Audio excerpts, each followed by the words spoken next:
Giving one of his trophies to the coach who helped get him through. So you can find that online as well. Here we go.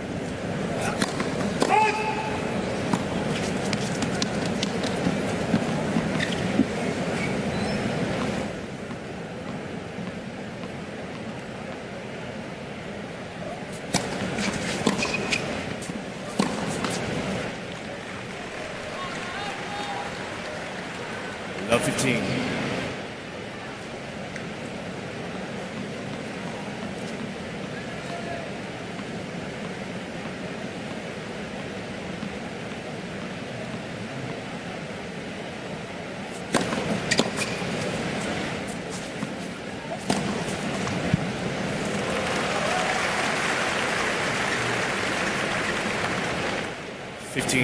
I want to see Del Potro come out of the gate much faster than he did against Andy Roddick.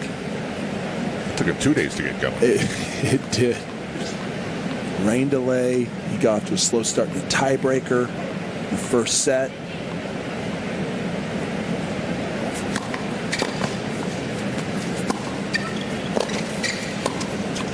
I always tell players who are slow getting into a match that they've got to start with an awareness that this is a trend, that you've got to break. You just can't start out matches down a break or down a set and expect to dig your way out every single time, especially when the competition gets better.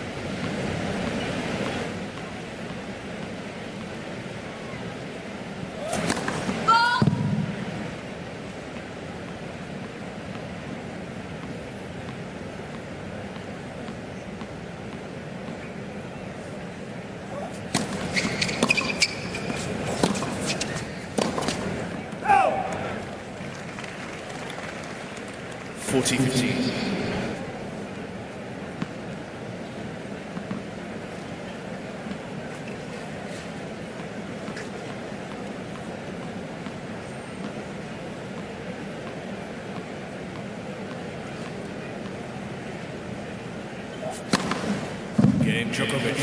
So early, but Del Potro really hasn't hit a good ball yet. Just like the last round. The same exact start. And if you're Djokovic, you're saying, okay, that's an easy game. Now let's get a quick break and let's get this thing rocking. It was a routine match 2 weeks ago in Cincinnati.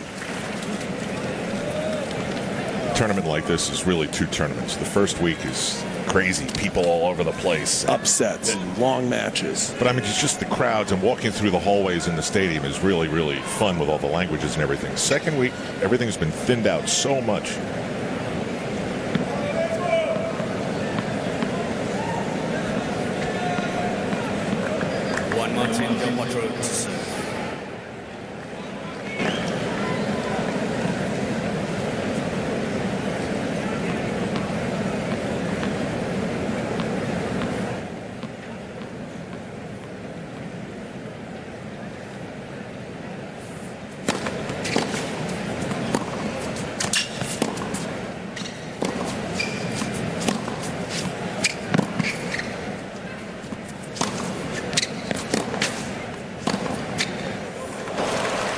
That's good from Djokovic.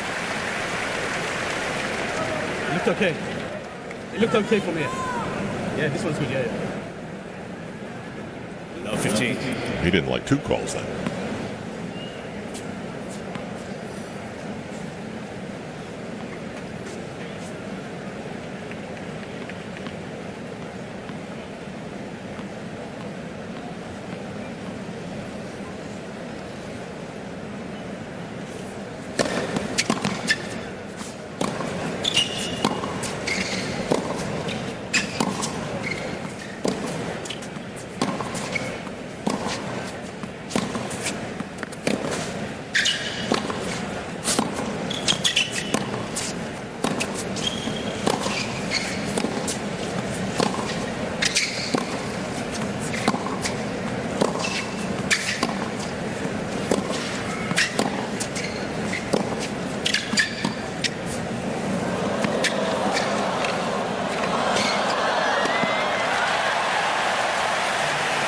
These points are going to be very entertaining if Del Potro can start moving his feet and setting up for his big ground strokes. 15-0. can see the talent, his ability to really get up to a short ball and just massage it deep into the corner. He just doesn't move with a sense of urgency, does he? He's just... Well, I don't know what his point or his plan was in a point like that. I mean, it seemed like he was willing to just keep hitting.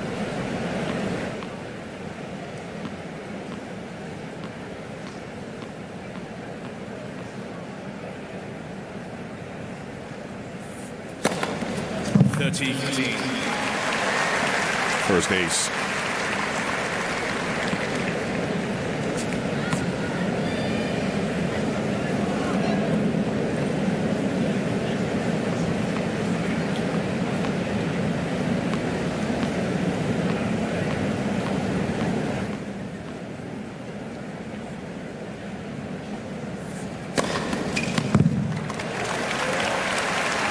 Now he's got it working from both sides. 40-15.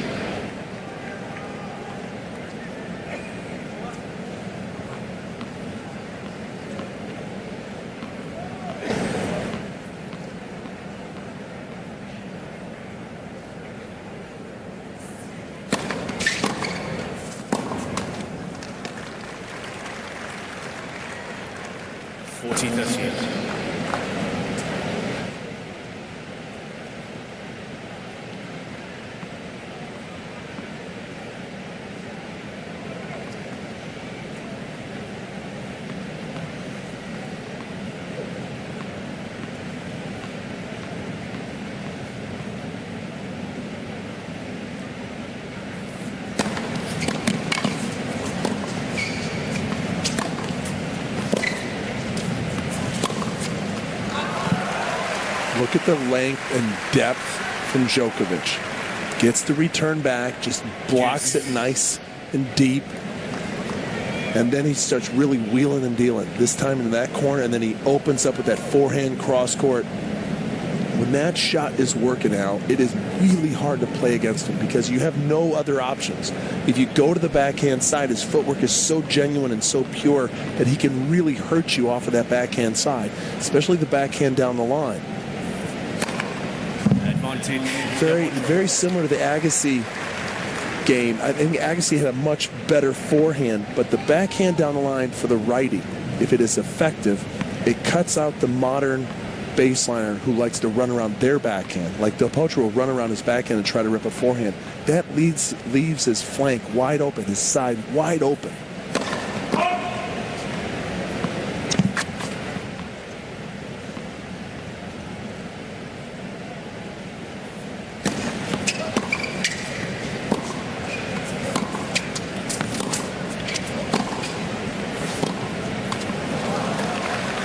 And this game is becoming just really a little battle. He was up 40-15, Del Potro.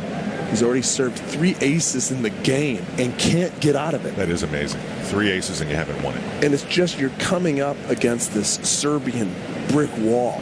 And he's saying, okay, you're going to have to throw some serious heat past me because I'm going to get everything back.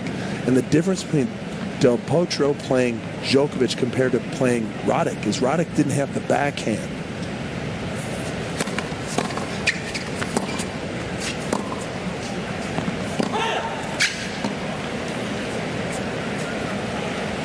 Djokovic wants a... Djokovic challenging the court. Yeah, and the Djokovic box was right on that line, right in that corner. And they got it right. They got it right to make the call. Replay the points. So that makes it deuce again.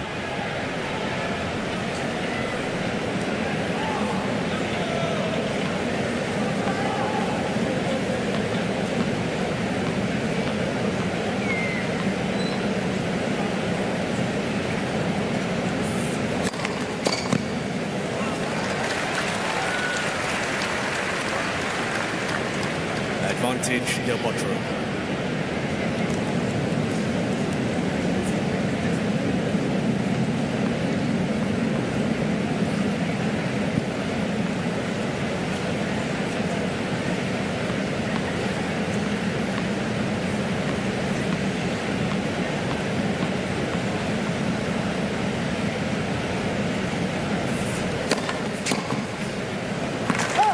and that'll do it. So 4 big serves finally leads to a hold. I mean, if you said to someone, okay, you're going to hit 3 aces in this game, what do you think the game score is going to be? Well, he has to worry then if his serve leaves him for any length of time. He's in big trouble. For a moment. I mean, basically, he almost got broken here. He's serving, 90% first serves in, and he had to work so hard. And that weapon has got to count tonight. It has truly got to be a factor where he's getting out of points. Unreturnables, aces.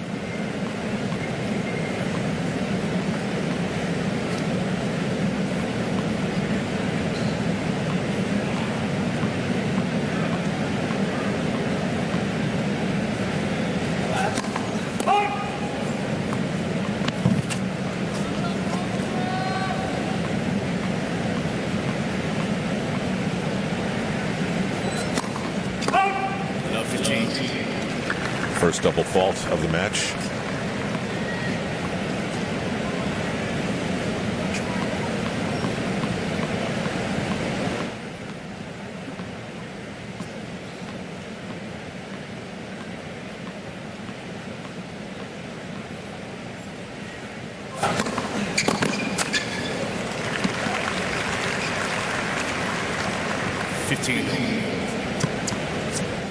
I watch a match like this and I'm watching a player as good as Novak Djokovic is. It's probably going to be an inconsequential double fault, but it always makes you say, how does that happen? Lack of focus.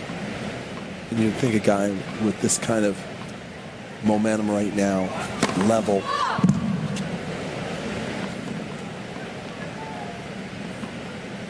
Normally you'd think a double fault would come if you felt pressure from the return of serve. Right. Yeah.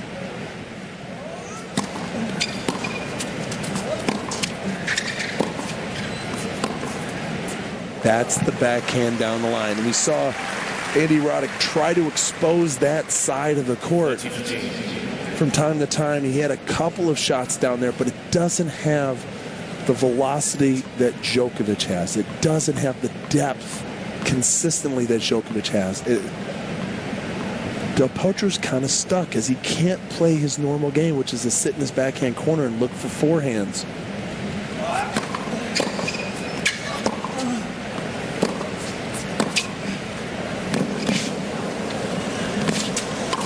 So Djokovic is making shots like that, and Del Potro hasn't yet. As soon as Del Potro hits a massive shot, whether from forehand, this time the backhand, as soon as that ball's coming deep, Djokovic sets his feet properly and then redirects that pace quickly down the line. And then Del Potro is on a full run to his forehand, and he's basically out of the point. He's lost control of the point at that stage of the rally. It's just the dynamic of these two ground strokers just kind of exchanging punches.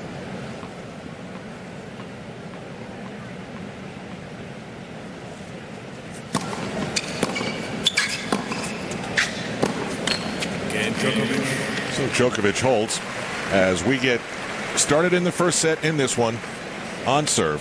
2-1. Djokovic leads by 2 games to 1 first set.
So Novak Djokovic leading 2-1. Del Potro's serve got him his service hold. Quickly, please. And we'll see what this next chance for Djokovic to attack his game looks like. Now, Al, one of the things I really want to point out is the brilliance of the Djokovic return of serve.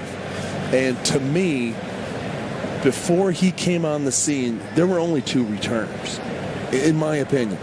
There was Connors and there was Agassi. And they both attacked. And when you think of their stances and the way they would set up, Agassi was extremely aggressive. He took it as a badge of honor to try to hit the return back harder than the serve came to him. And that's why the duels of Sampras, the server, versus Agassi, the returner, were so dynamic. In this case, you got Djokovic, and all he wants, he's not really that explosive, but he's a constant pressure machine because you never get any free points from the guy. You can ace him, but it takes an exceptional serve, placed well and with a lot of velocity to do it. If he can get a racket on it, he puts it in play.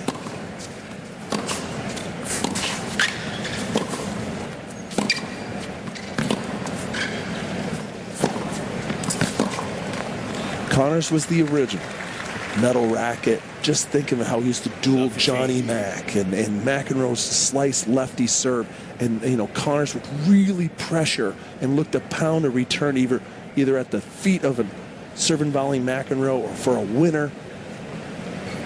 But Djokovic does it in subtle ways, and you just have to look for it. How many times he gets the racket on the ball and he starts the point, and he's relentless as a backboard.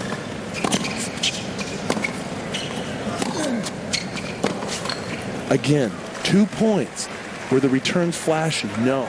But if you're playing against him, it wears on you, and it wears on your game that you have to come up with one more shot. Well, it gets you to the rally where you really have to feel like you have the edge, right? Right, absolutely. With his speed and confidence right now as the defending champion on this court,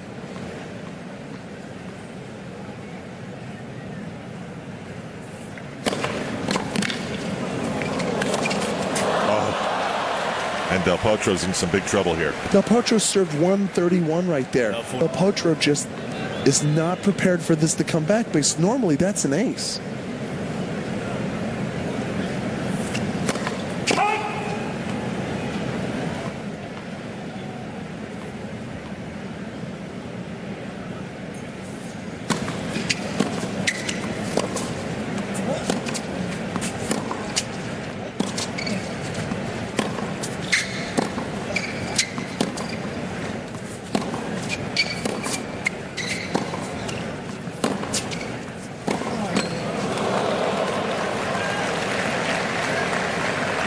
He misfires on that backhand because he didn't move his feet. You see right here, he's trying to wake himself up.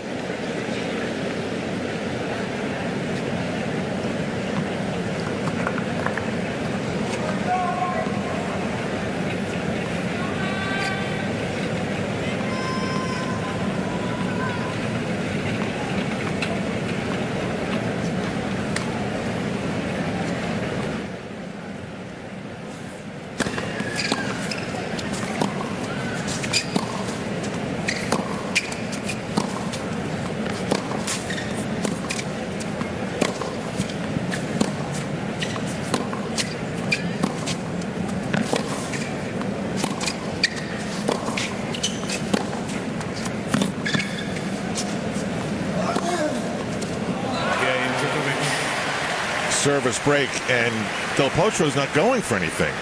He's trying to keep the ball deep. He's trying to get the ball going. He doesn't want to make any errors because he's down break point right here.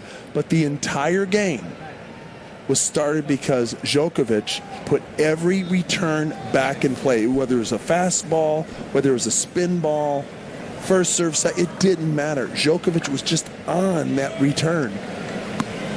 So that's what it looks like when Del Potro doesn't get the big serve in for a winner. USOpen.org is the place to go for highlights, stats, info, news, and you can shop in the US Open store at USOpen.org.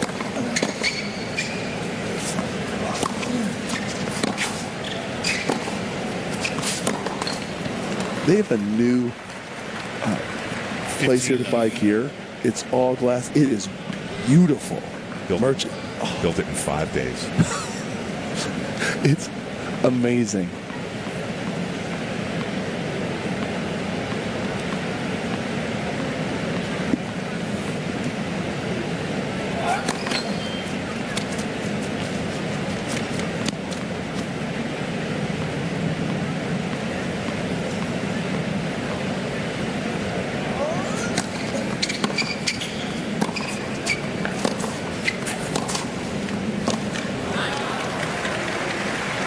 Del Potro needs a coffee. 30 love. If he doesn't start taking some chances right now, this first set's going to be over quickly. He's not doing anything as far as pushing Djokovic back off his toes and onto his heels. Kind of trying to own the rounds. Let's listen.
Djokovic. What? It's 4-1, and you wonder, without those 3 aces, where would Del Potro be? Djokovic leads by 4-1. First set.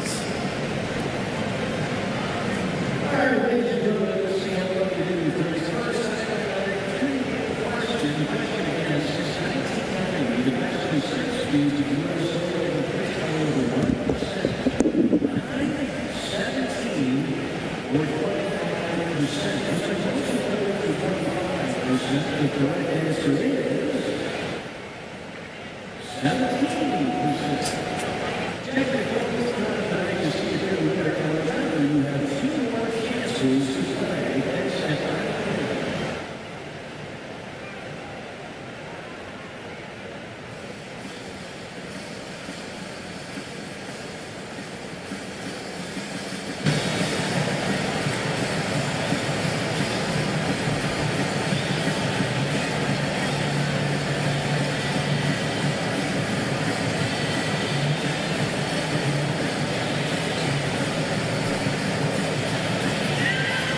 A very impressive beginning for last year's U.S. Open champion Novak Djokovic.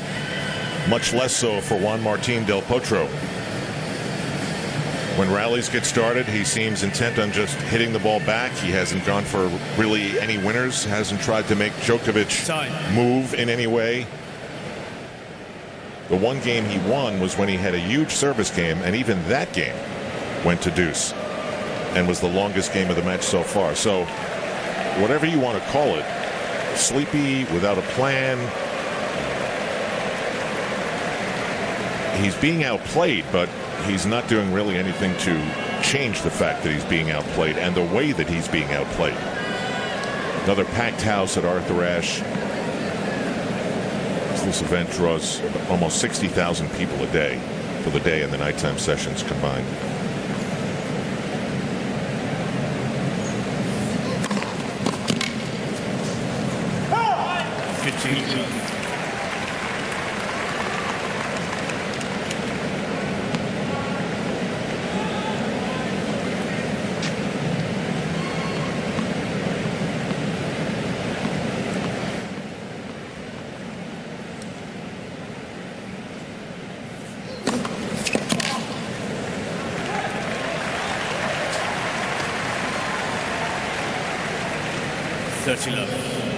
That's 2 that Djokovic could not get back, and if he couldn't get it back, it probably couldn't have been returned.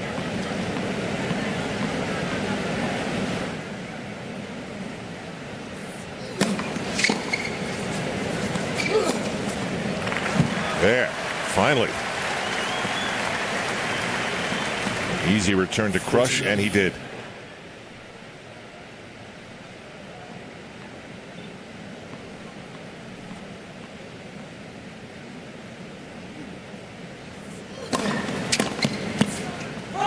Game Del Potro. Really strong service by the Argentinian. But it's Djokovic up a break. Leads by 4-2 first set. Well, if you're Del Potro, you got to make your move now. You have got to sit there and just take a couple of looks, a couple of chances. You get a second serve, rip a couple of winners. You've made really no inroads. You've got 5 winners, 6 unforced errors. Djokovic is just double that, 10 winners to your 5. He only has 3 unforced errors. You better start forcing him into some problem areas, or this set is getting away.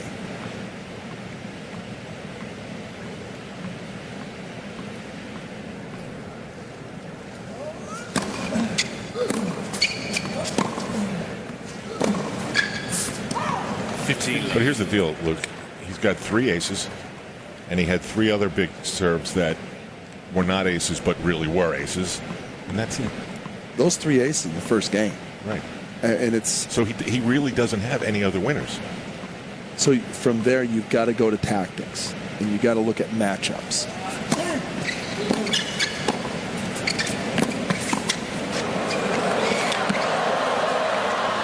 Look how smart Djokovic is. 4-2 lead, 15 love, throws in another wrinkle of the playbook. How many times have we seen players the entire tournament, Al, throwing a serve and volley, just kind of unexpected by everyone on the planet? And he throws that out there. Now Del Potro has to deal with that option.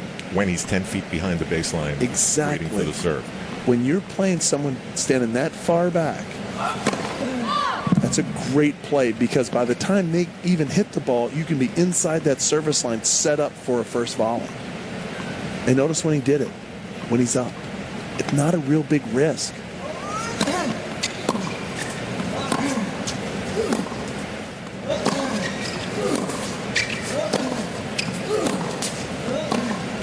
That's the matchup. If I could point out one matchup, and this is the forehand that won him the U.S. Open over Roger Federer a couple of years ago, where he just started unleashing power, nice and flat and deep. And that was the type of play that Berdych really used yesterday against Roger Federer to win in 4 sets.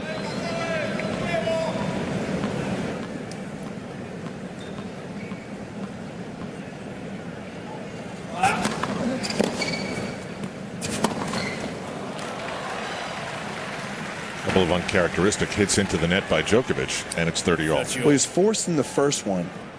This one was an easy transition. He just didn't get up to it quickly enough to handle it.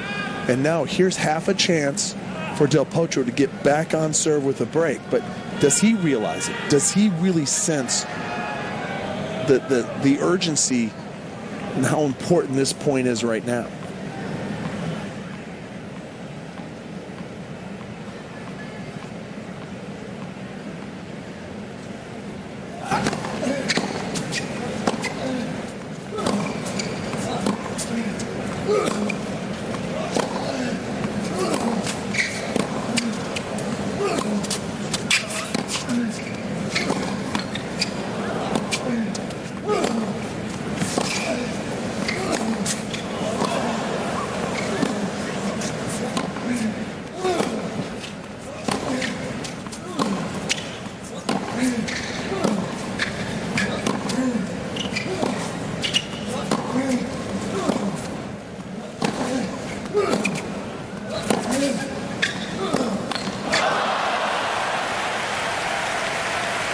He was hitting. He was really letting it rip. Well, you have 31 shots. I was going to go with 32. You can always tell when Djokovic knows it's an important point. He starts bouncing that ball like 14, 15, 16 times. And then the effort put out by both players. Franco Davin, his coach, on the far right with the blue hat, the dark blue hat, and then in the middle, his agent.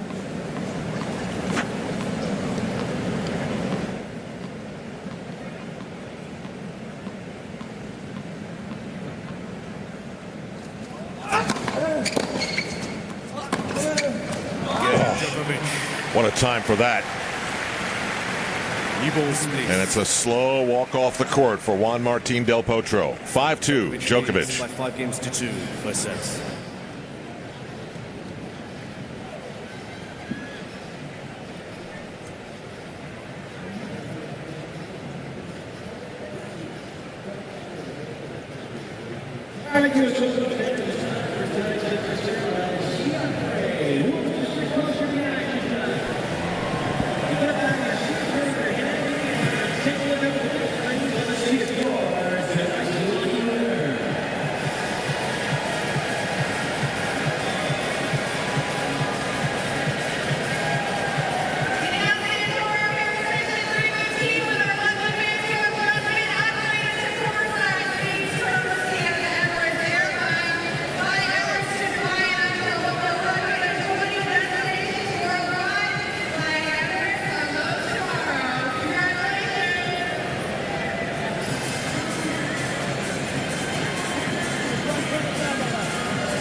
Back with you in New York City, a gorgeous Thursday night. Tomorrow, the women's semifinals,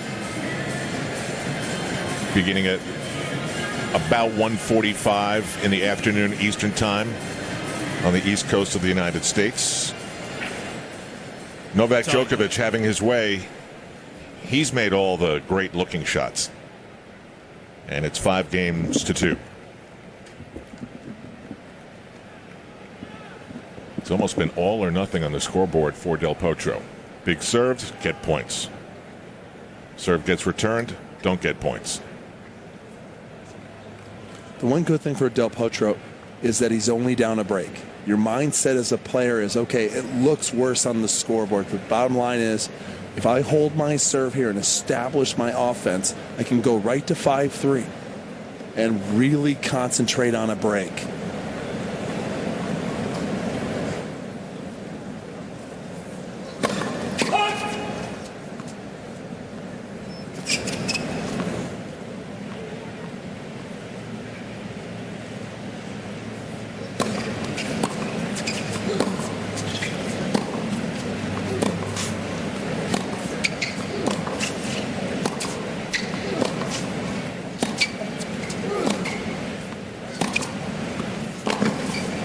So impressive with Djokovic, because the one area you can see Del Potro trying to go to, that cross-court forehand exchange, and Djokovic is up for the challenge. He truly is saying, okay, if you want to do this, I can do this, and I'm going to beat you doing it.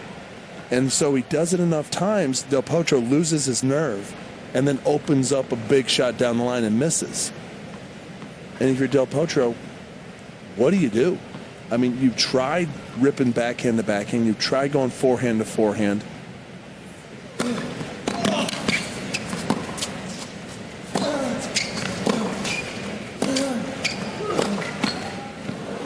My next play is to hit 2 or 3 cross-court shots, open up the down the line, and you've got to execute it. Don't have to go for a winner, but at least you put Djokovic on the run early on in the exchange. The longer the exchange, it just seems like Del Potro loses some steam on his shots and his footwork. One of the great New York athletes of all time, Mariano Rivera, pitcher for the New York Yankees baseball team, used to go up the ladder. He'd start a ball at the letters, then it would be 2 inches above the letters, then it would be at your shoulders, and he'd get you all the time.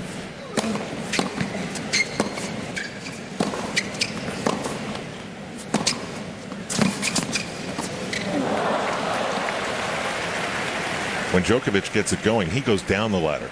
3 feet inside the baseline, 2 feet inside the baseline, 1 foot inside the baseline.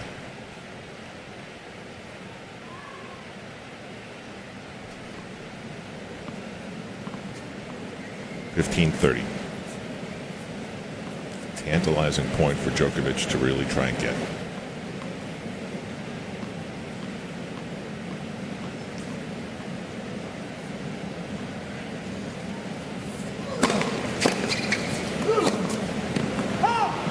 And he gets it. 15-14.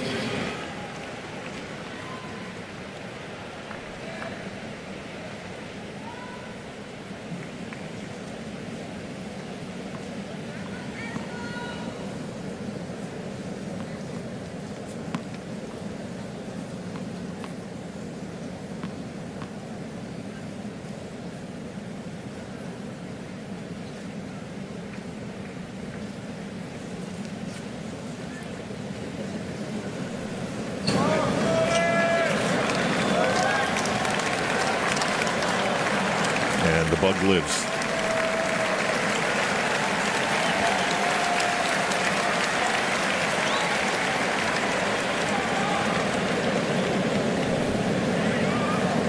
big thing.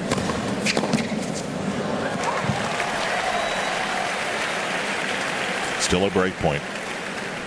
30-40.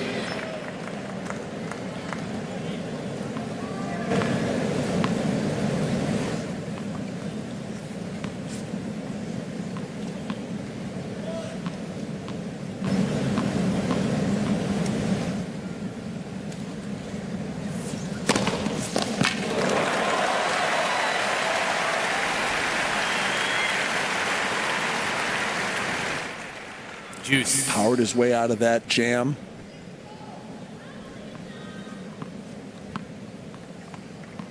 We're in the middle of a park, Flushing Meadows, Corona Park, and when the outer courts are dark, which is pretty much the story tonight, this thing attracts every bug from within 30 miles.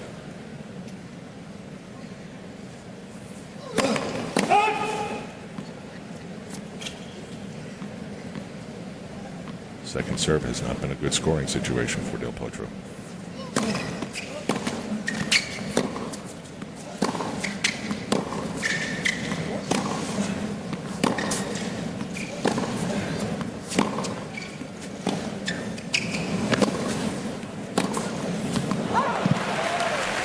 That time it was.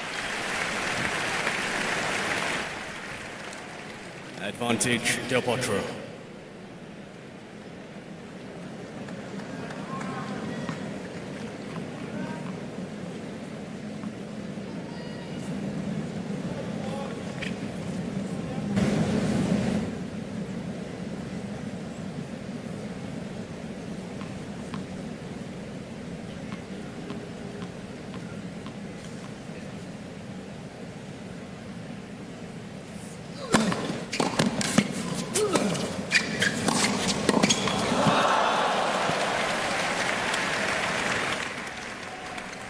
Juice.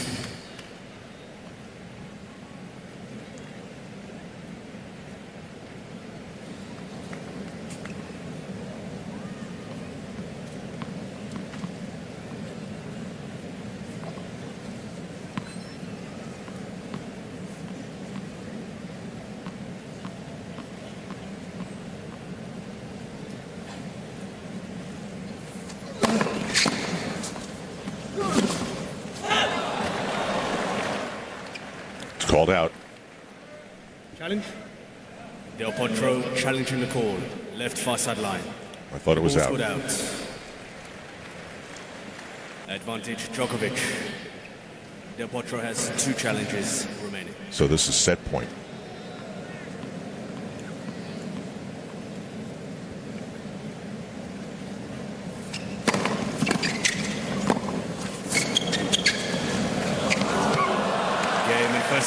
Del Potro sort of gave up on that one. It bounces good. Set to Djokovic, 6-2. By 6 games to 2. Back in our U.S. Optimum studios, Kevin Skinner here with you, high atop Arthur Ashe Stadium. We'll get you back to Al and Luke as the second set gets underway. But Djokovic in firm control of that opening frame as Del Potro back to the drawing board. Let's look at tomorrow's schedule, and there's lots of exciting action because the championship will just be decided. It'll be Leander Paes and Radek Stepanek taking on the American team of Brian and Brian, Bob and Mike, that is, gold medalists at the Olympic Games. That should be a terrific way to begin our 12th day of coverage. Then, not before 1:45 p.m. local time right here in New York City, Victoria Azarenka and Maria Sharapova will meet for the 4th time in 2012 with the Belarusian holding a 2-1 lead. And then Serena Williams takes on Sara Errani with a 3-match win streak, dropping just 1 set as Serena Williams has lost a total of 16 games into the semifinals. Now, talking about this 4th meeting in 2012 between Azarenka and Sharapova, they were finalists at the Australian Open to begin the year. It was one of Azarenka's 26 matches to begin the year, unbeaten, as she really handed Sharapova a difficult loss, 6-3, 6-love. Then on the hard courts in California, in Indian Wells, Azarenka winning the match before Sharapova could finally take revenge in Stuttgart. That's women's semifinals tomorrow. Right now, a spot left open in the men's semifinals as 2 champions on the hard courts of New York face off, and so far the defending champ has had the upper hand.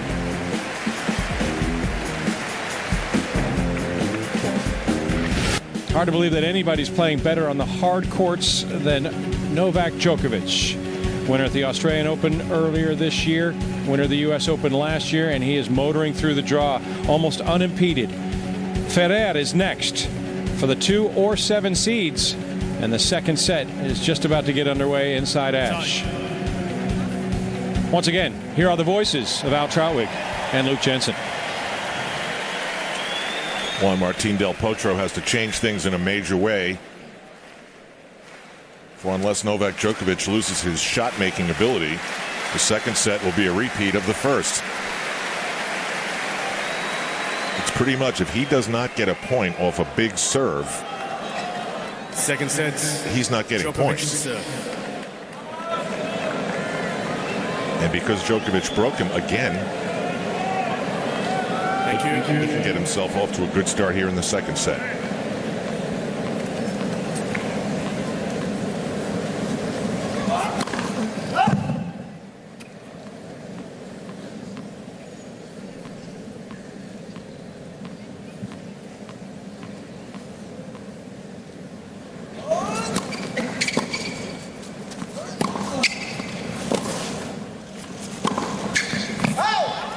Love 15.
Love 13.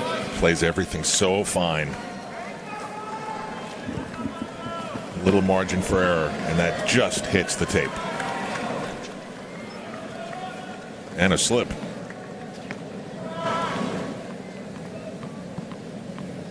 So if you're Juan Martín Del Potro, this is your really big chance to change what's going on here.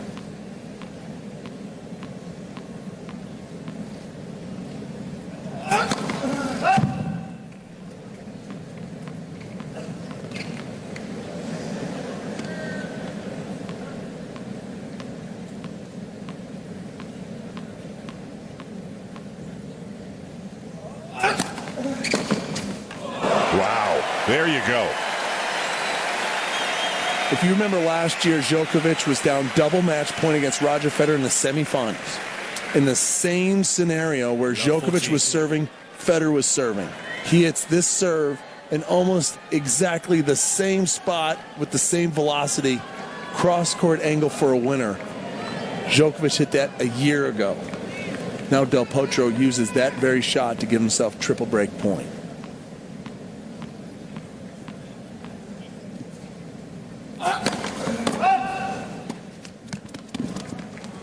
Djokovic hasn't gotten a first serve in this game. Can he wiggle out of this?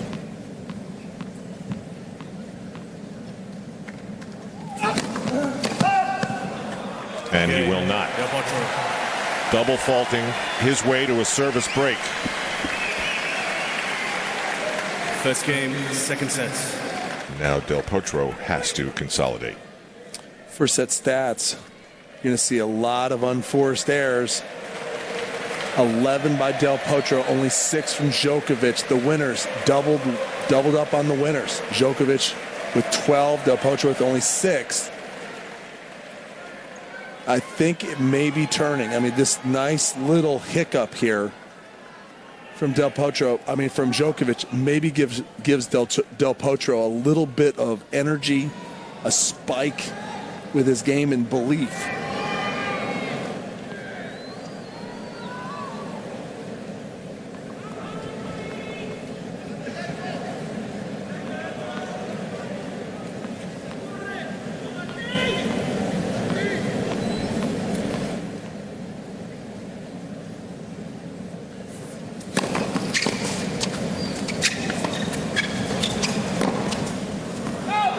It's long. 15 love.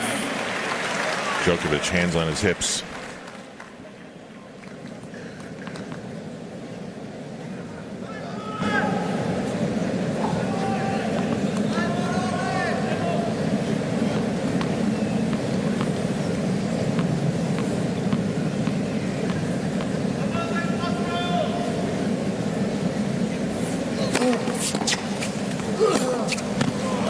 Again.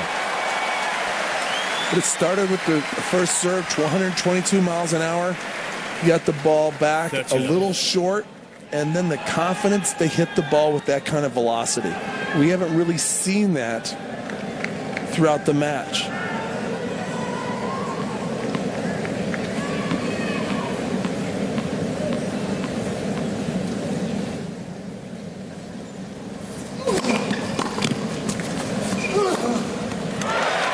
He didn't do that the whole first set.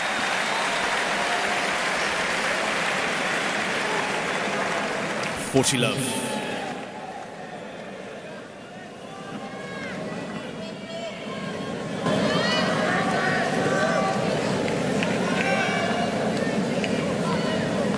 Working on 8 straight points right now.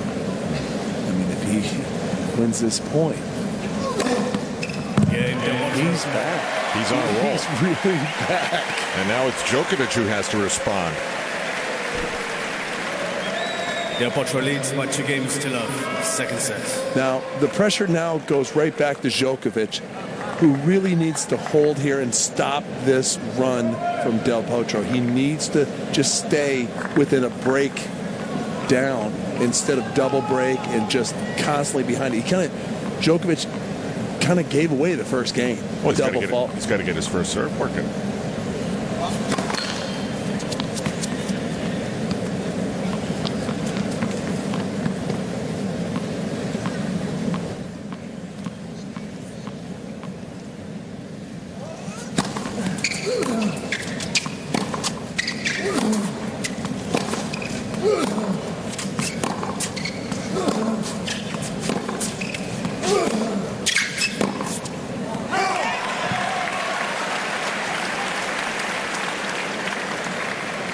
Love 15. That's the beauty of this game. You play a bad first set or an off first set, and then you reset for the second. And look at Martin Vida, Djokovic coach, longtime coach, former player on the ATP Tour.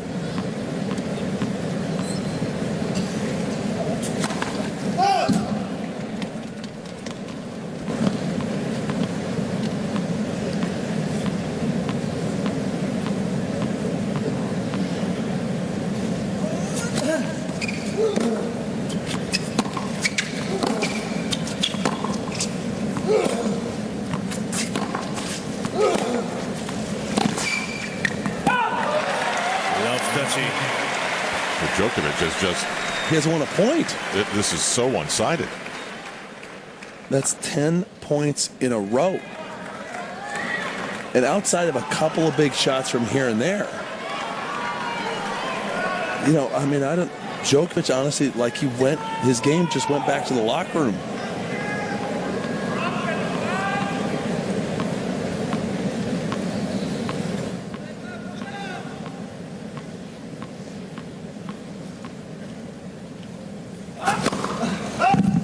Last night, we saw Roger Federer start off with a service break, and then in the middle of the set, he lost his edge, and we just kept thinking it was going to come back, and it really never did consistently.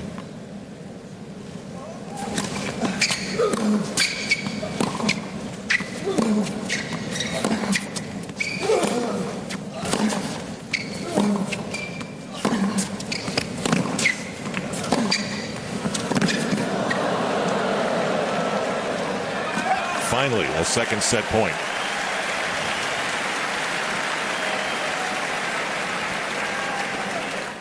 $15-30.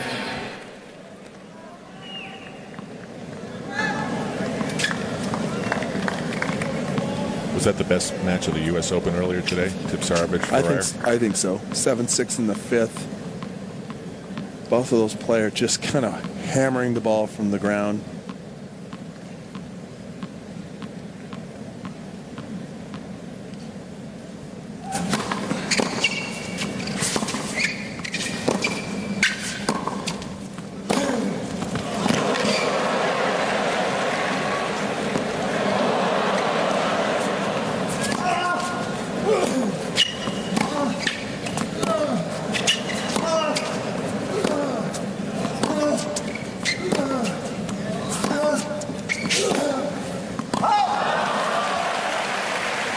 Potro slaps the air. He can't believe he was on such a roll, 30 all. and now it's tied. 30 all. What, did he rip one in the middle of that rally? And then when Djokovic somehow got it back, it looked for a moment like he wasn't sure. What am I going to do here?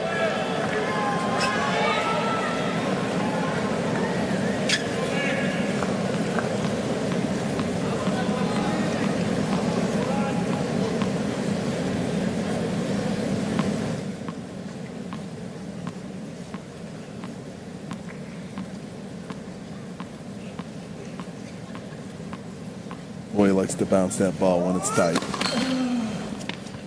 I'd love to see just a shot clock that you see in other sports to keep him honest. He really pushes the limit on a time limit between points. 40-38. It just completely throws Djokovic off. Del Potro off. Del Potro's in kind of a rhythm, in a groove. Potro's a ball bouncer, too. Oh, absolutely. They're both playing the tempo game. We might have the league leaders here, as a matter of fact. Kind of go on a siesta every once in a while, just to take their time, slow everything down. It was 11, I think.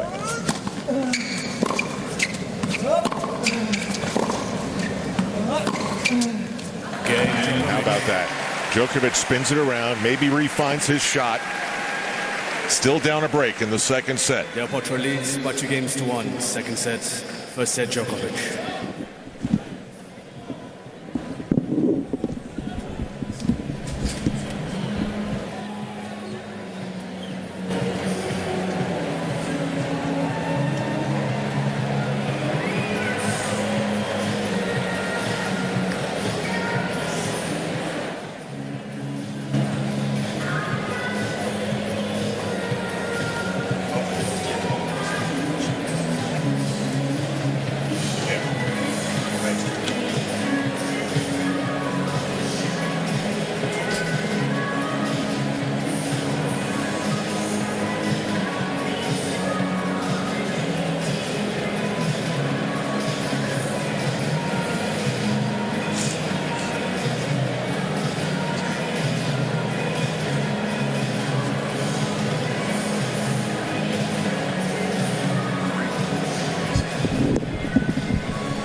Novak Djokovic just have a little hiccup? Did he refine things? We'll find out as Juan Martín Del Potro serves 2-1 here in the second set. This is Al Troutwig along with Luke Jensen. An odd first set, right? Well, in a sense where Del Potro's really didn't step up early. We know he's a slow starter, but not that slow. Came out, won the first 10 points of the second set, and then he rips a ball. He hit that ball so hard at Djokovic to go up basically triple break point. And then Djokovic gets that weird ball back. Del Potro thought it was going out. He let it bounce. It was in. And then Djokovic was able to finagle his way, navigate his way back to holding, and now up a break. But it seems like Djokovic is back on track. I use it all the time, but is finagle a real word? Do not know. We can go out to our social media app and let the world. Oh, we'll know.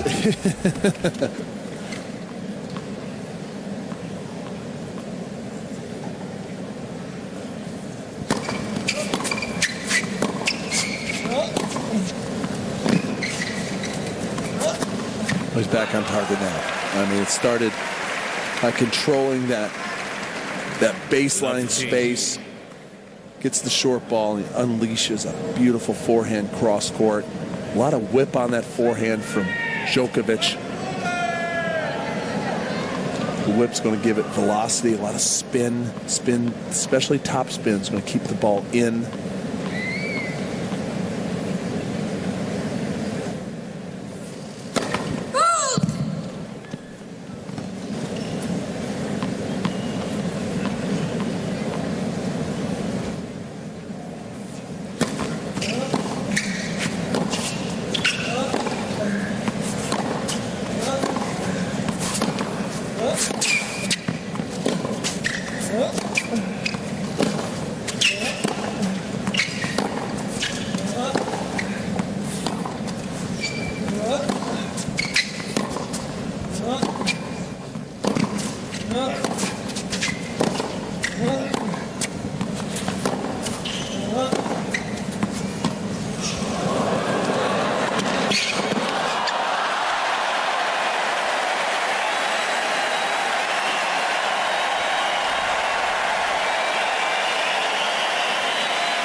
Po hitting the drop shot, and then watch this. He guesses right. He just breaks out to his right, totally guessing.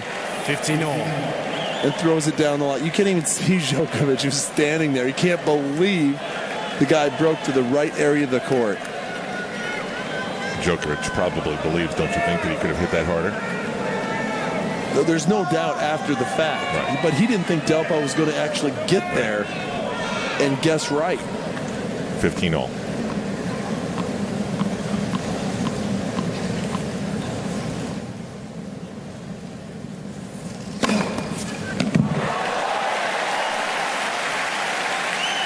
Ace number 5. 30-15. His fastest 135. That one was 118.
He's got to be careful right now. Loose errors. It's going to really bite him if he doesn't watch it. The last thing Djokovic really wants to do right now at this moment is allow Del Potro to have any type of confidence where Djokovic gets into a set of peace going into the next set.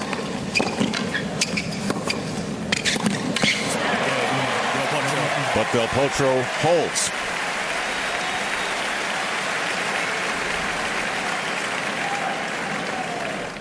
Del Potro leads by 3-1, second set. Remember, for all the highlights, info, interact with fellow viewers and tennis fans around the world, go to usopen.org.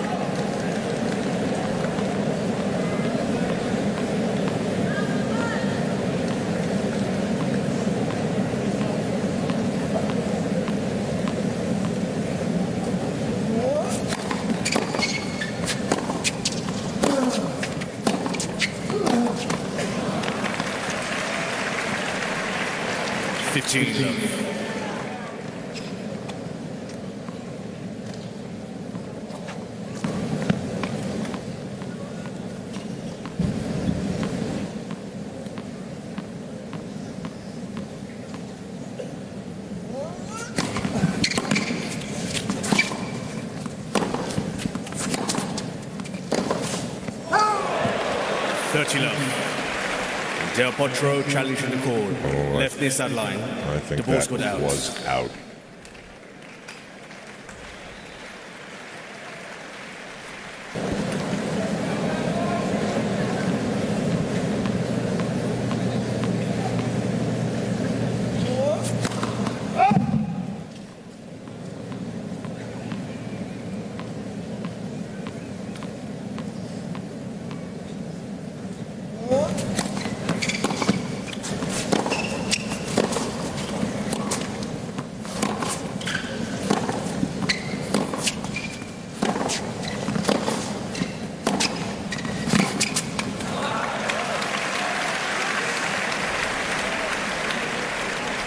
Love. Del Potro has 2 challenges remaining.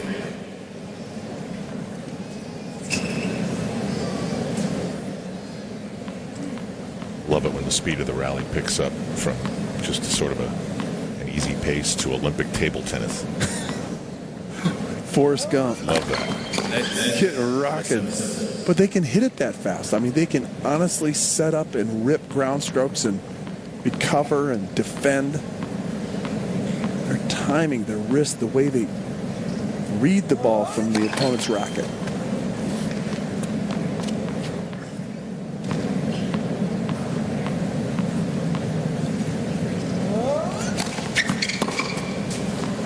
Game Djokovic. Relatively easy hold for Novak Djokovic. So in a couple of minutes, he'll try and attack that serve of Del Potro again. First set Djokovic. And ladies and gentlemen, it's time for our second highlight to the game. Question and your chance to win some more great prizes. Take it up on the street. Let's do it again. For the 2011 US Open, what percentage of men's single points were scored by aces? For 7%, text 914 and 55333. For 10%, text 715 to 55333. For 21%, text 916 to 55333. Text the book down below the correct answer for you during the next change order, and good luck from IBM.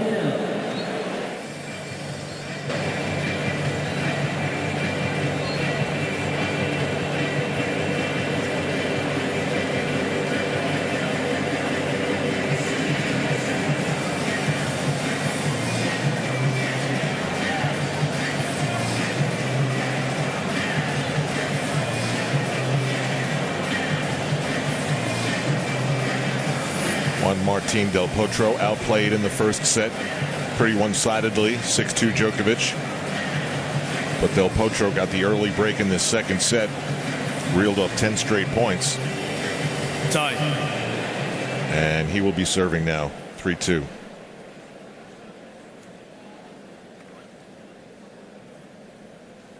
You would think that a guy who gets off to slow starts would get, over time, sick and tired of being down after the first set. I just think it's not his personality. I mean, you look at some of the players, like an Andy Roddick is a very fast starter, but his engine's always in the red. I mean, he's rocking and rolling right from the warm-up. But a massive time for both players, because after this set, we're going to really have a match on our hands. It's going to be a set apiece, or we're going to have a 2 sets to love lead for Djokovic. And he's just going to be leaning on Del Potro to try to finish him out in straights. 15 love.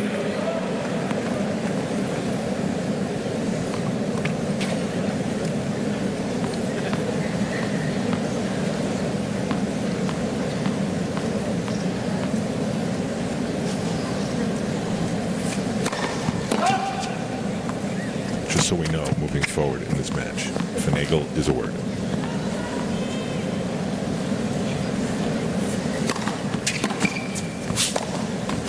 I'll use my spelling bee jargon of definition, please. Here we go. To trick, swindle, or cheat, often followed by out of. He finagled the backers out of a fortune. Or, I like the second one better, to get or achieve something by guile, trickery, or manipulation. There you go.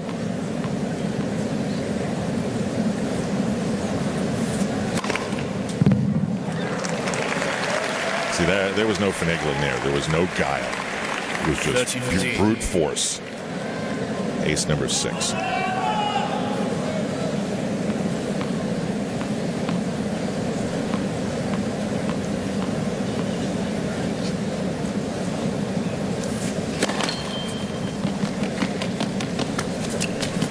He's only won 3 of 9 second serves.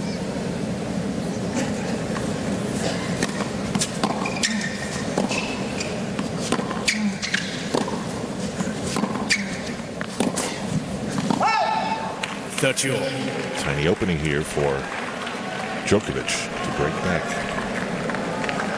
Might hinge on the next point.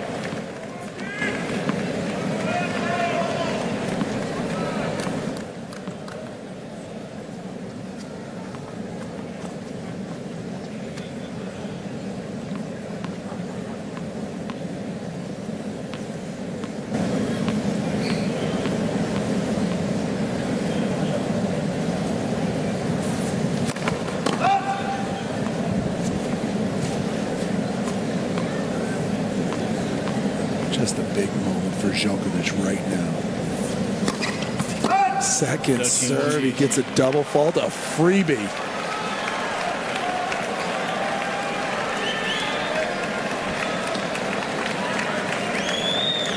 Del Potro just doesn't look confident. I mean, you wonder, how did this guy beat Djokovic at the Olympics? It looked pretty good when he was winning 10 straight points. Well, absolutely, but was it he was playing well, but also Djokovic was kind of like not focused. He didn't kind of fire up for the next set.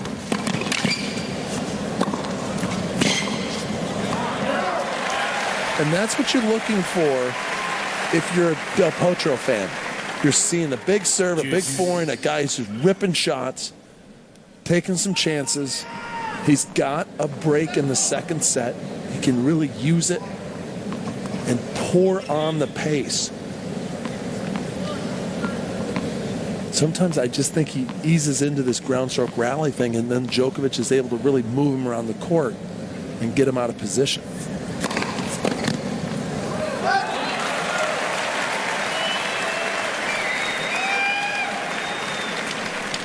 Advantage Del Potro.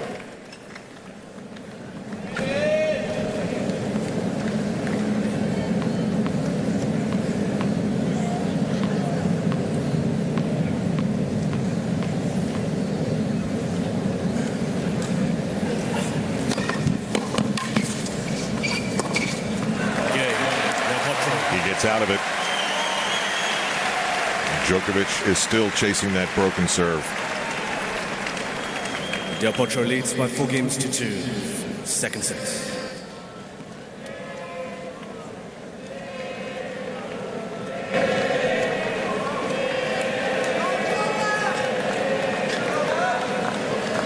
Can't tell what they're chanting. With Del Potro? A nickname.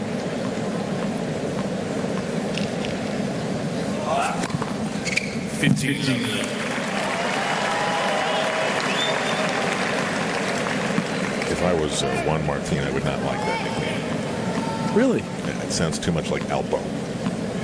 You think they have it down in Argentina? Probably not.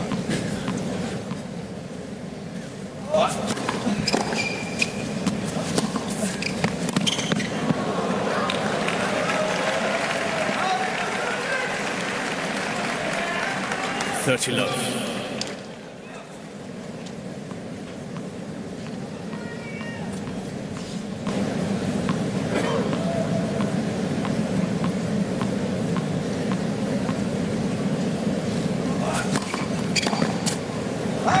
It's one of Djokovic's best serves of the match.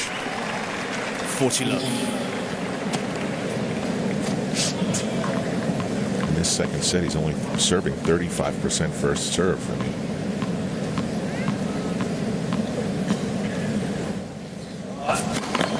his ground game can overcome some of those, but that's just not a good number.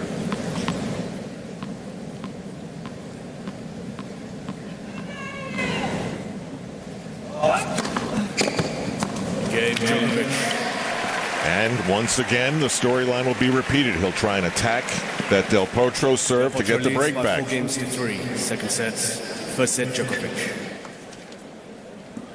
All right, ladies and gentlemen, let's see how we do with the second trivia game question. The question again, throughout the 2011 survey, the Mississippi points were scored by aces. Was it 7-10 with 100% World Series or 7% leading the correct answer is 7%. Check your phones throughout the night to see if you're there. And remember, you have one more chance to make the play. You have 9 minutes.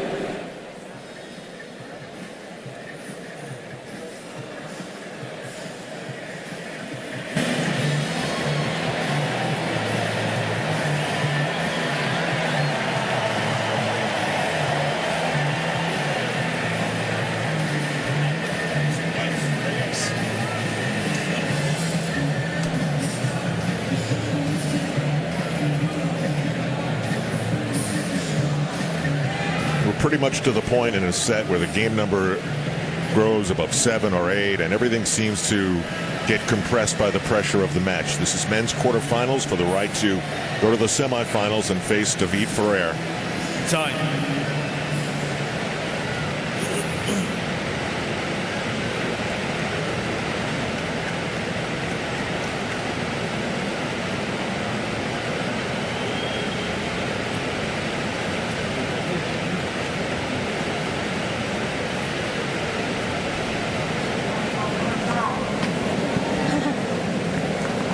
Potro started off very well at the second set, almost immediately changed his game.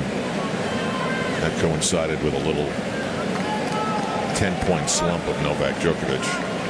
To his credit, he got out of that pretty quickly.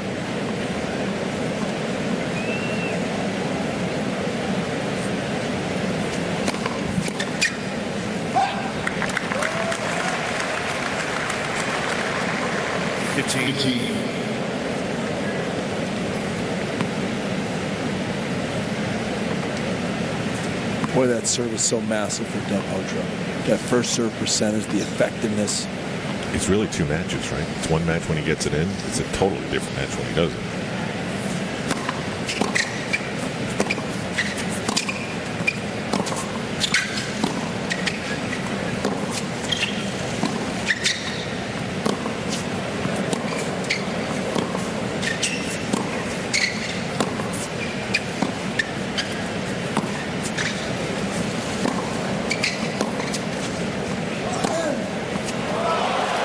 All good. There was one Djokovic shot that looked out, but it's too late now. Up to that point, he was 13 for 13 in this set when he got his first serve in.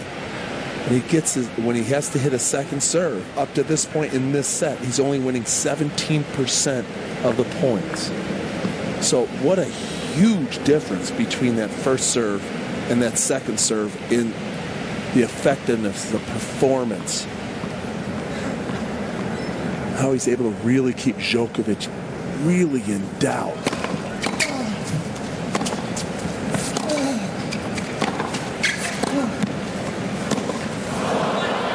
There it was again. Djokovic found a way. The rally begins.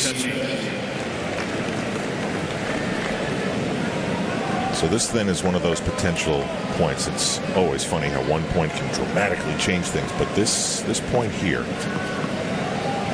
could be an exit ramp on this highway we've been on for a while.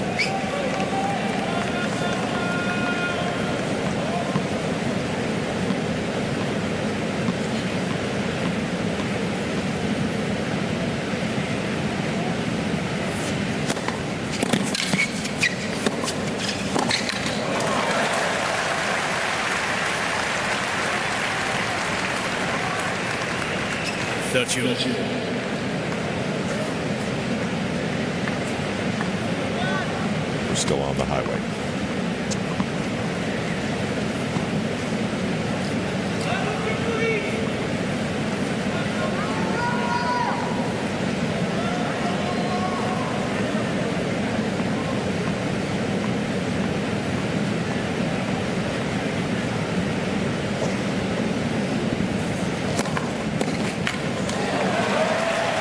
.131 right into the backhand hip pocket, kind of a body shot with no spin, just flat and just huge, flying off the court.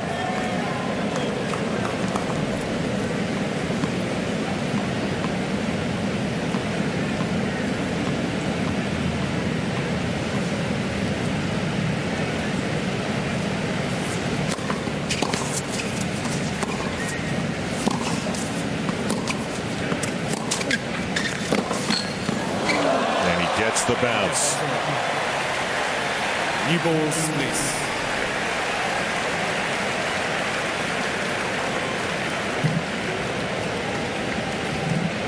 Del Potro leads by 5 games to 3, second sets.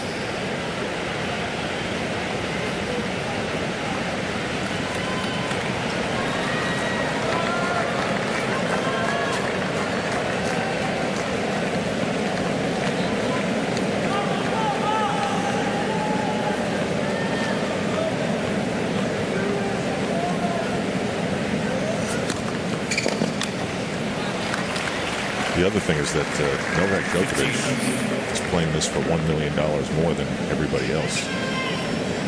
He wins the championship because of the U.S. Open Series. He gets an extra $1 million. $1 million Extra. So total to the winner. If he wins it, $2.9 million. How's that for incentive? That'll get you through a match. 30 love.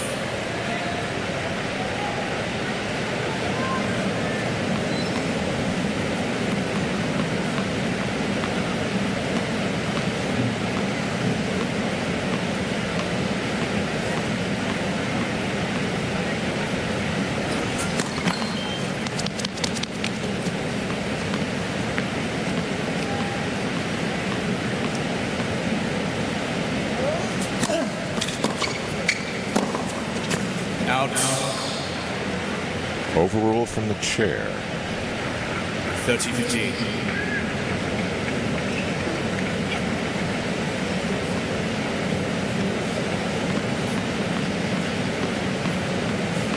There's no part of Djokovic that's given up on the set. Right? Oh, no, not at all. He returned so well. He has so much confidence in this game, especially his return game to break at any time.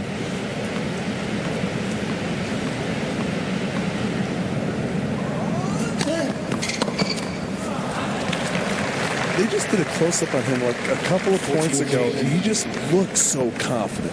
You know, look at it. I mean, it's just, there's no sense of panic. He's just going about his business and playing the set. In his mind, you know, there are a lot of things bouncing around. Game. Well, we've said it the last few times. We've gone to break. We'll say it again. And now he'll try and attack that Del Potro serve to get that break back. First set, Djokovic.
Winner goes to the men's semifinal on Saturday afternoon. Novak Djokovic rocked it in the first set 6-2. Lost his edge. Del Potro took advantage.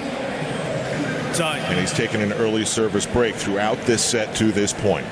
So he'll be serving for the set at 5-4 to guarantee this would be a 4-set match. Earlier today, David Ferrer and Janko Tepsarevic played an absolute classic tie-break in the 5th set. If you're a tennis fan, you must watch at least the 5th set for everything that happened with the injuries and the reviews.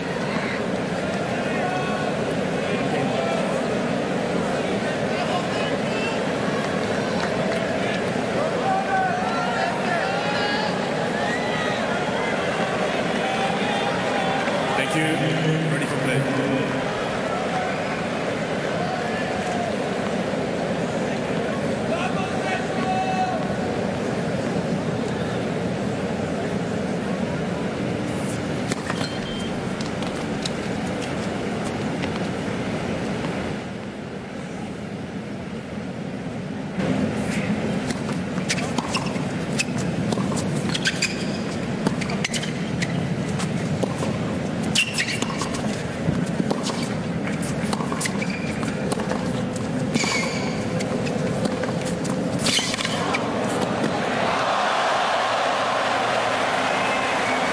Believe it. He hit some great shots. He yanked Novak Djokovic back and forth But it all began with that second serve. He accelerates to try to hit this volley, but his body goes forward. His racket does not. Watch his contact point. It's behind his head, and so he catches it late and flags it beyond the base. Look at this contact point. On that shot, it's a very difficult shot. It seems easy, and all the club players were saying right now, hey, I can miss that too. I missed that today at the club, at my league match. But it's a very tricky shot to hit, but you've got to hit it out in front to make it.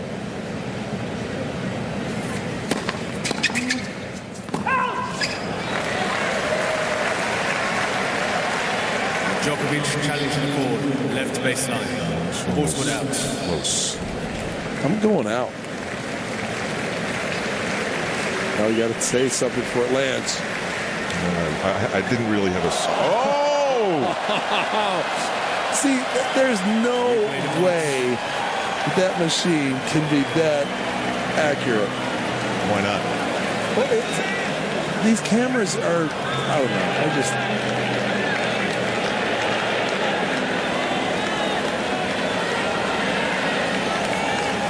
I don't think I've seen a player disbelieve the call as much as we just saw. Usually the players are resigned to, okay, we get it. Machine's right.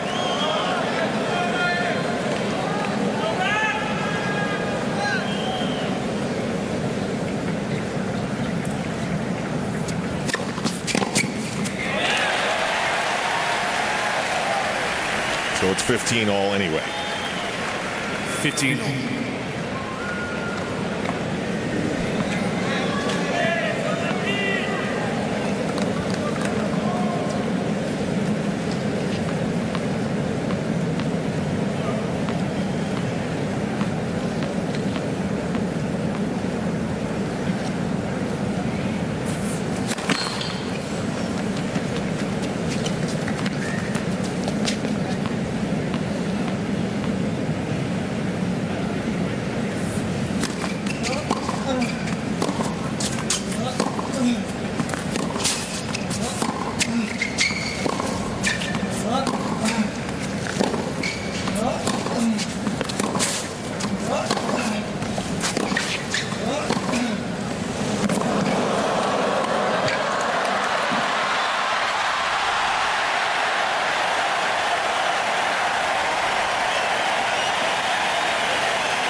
The second time in this match that if Djokovic really punched it, Del Potro would not have had a chance. 13-15. He just honestly babied that volley, thinking that if I just get it right over the net, that's a massive momentum swing right here, and Del Potro feels it.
started with an unreal return.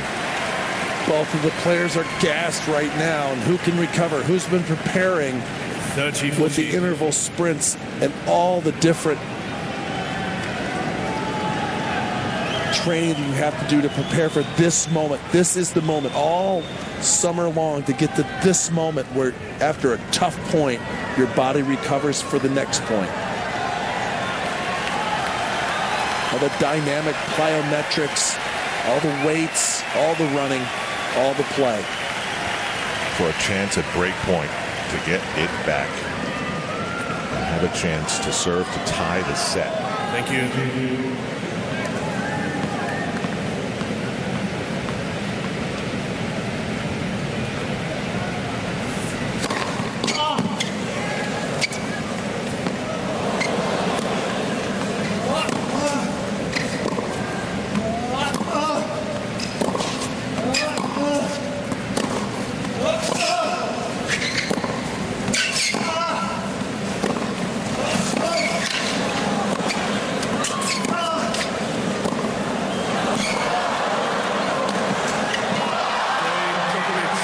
That Djokovic absorbed every hit. It was Del Potro running the show.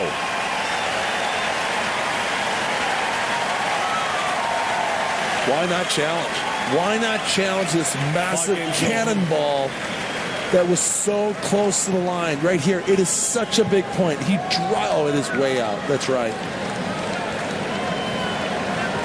And all the mistakes at the beginning of the second set have been erased.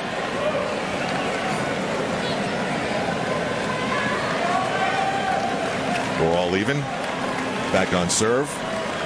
Del Potro took the towel that was on his head after the point. Wow, did Djokovic cover some ground to finish that off.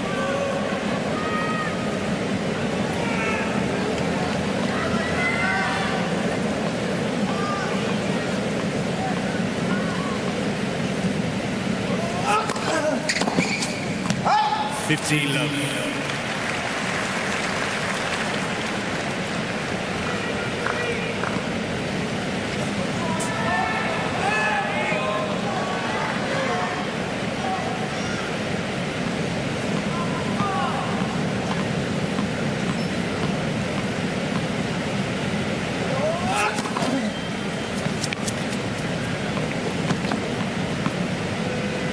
Still only serving 46% in the set.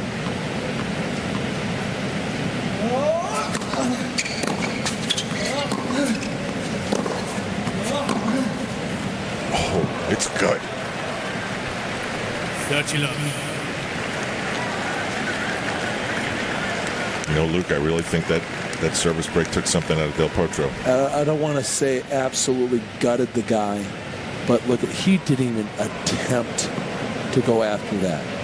He almost needs, look at it, he is still trying to shake it off. He's still young. He still is learning what it takes to be the responsibility of being a Grand Slam champion. He has got to fight his way through this right now. He cannot afford to go down 2 sets to love.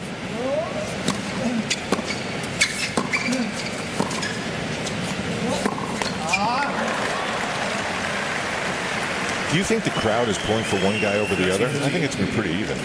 They're really looking for good points. Right. Every time there's been a really extraordinary point, they come alive. Both players have called upon the crowd from time to time. Del Potro coming in. Then on the break, Djokovic really drawing in the crowd. 30-15.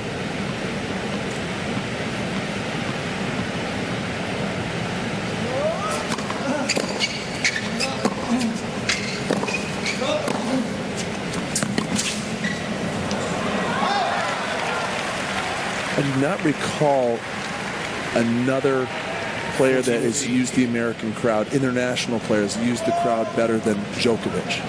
And he did it early in his career when he started joking after the matches and impersonating Maria Sharapova and Nadal. People loved that. They thought he was fun. John McEnroe used to go after John McEnroe. But normally it was really reserved to, the Americans would do it. Service line. Ball scored out.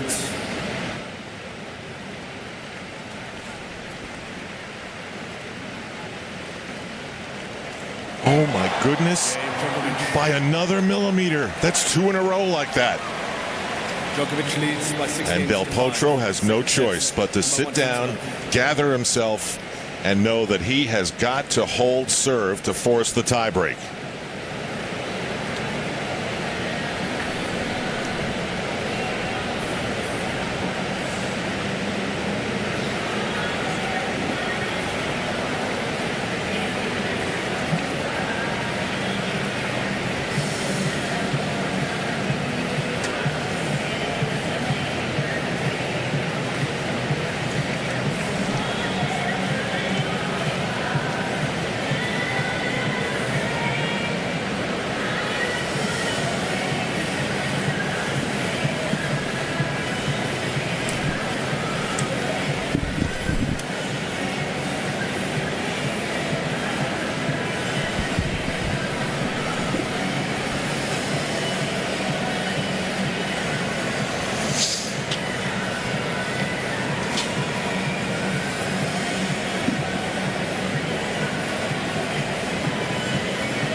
Well, to survive a U.S. Open, you really need a tank full of resiliency. Every once in a while, you wonder, though, when was the last drop used up? Juan Martín Del Potro surviving to the quarterfinals. Time. He's had a towel over his head a couple of times in the last couple of minutes, definitely during the changeover, and that's usually not a good sign. On the walk back to the chair after he lost that last game, he had his towel right over his face, and I'm Djokovic. I'm like, I'm all over this guy. He's done. 2 key points won by Djokovic by a millimeter. And that one key break, that break point where he just retrieved everything. I mean, Del Potro unleashed the beast on him, unloaded everything he had on him. And Djokovic was able to just get one more ball back.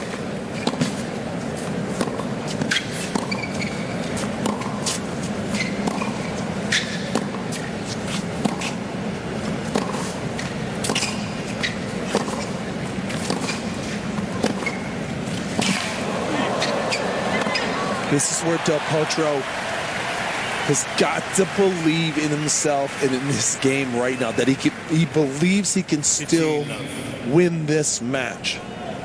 He cannot ride this roller coaster of emotions up and down and all over the place. He's got to believe that he's got the game. He beat Djokovic at the Olympics for the bronze medal. That's not, I mean, that's just recent. And both of these men know what it takes in every sense to win the U.S. Open.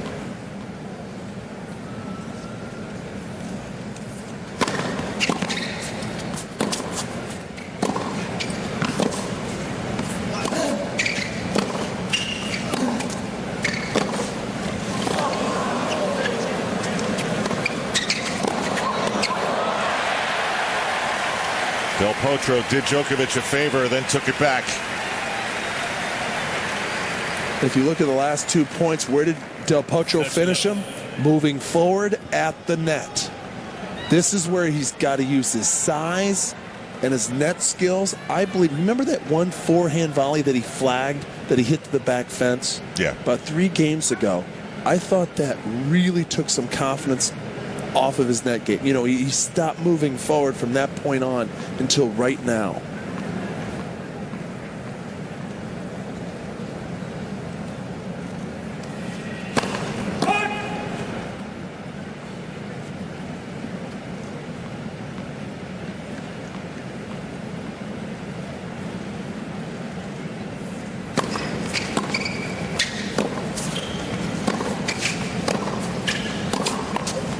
Good.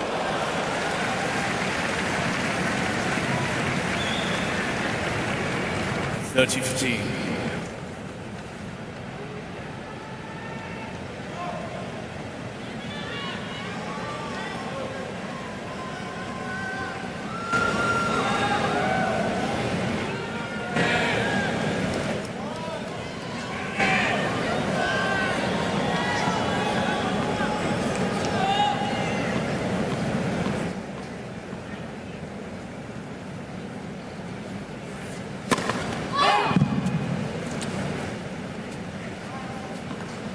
He's only won 2 out of 10 of these second serves.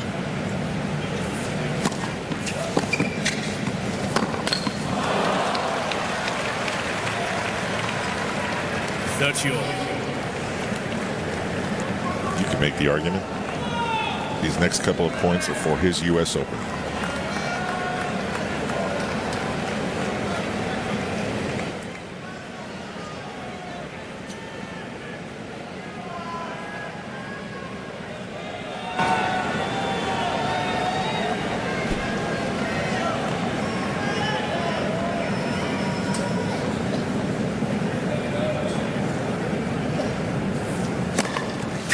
When Del Potro won the U.S. Open, he beat Nadal in the semis, Federer in the finals, and he played with so much confidence and freedom.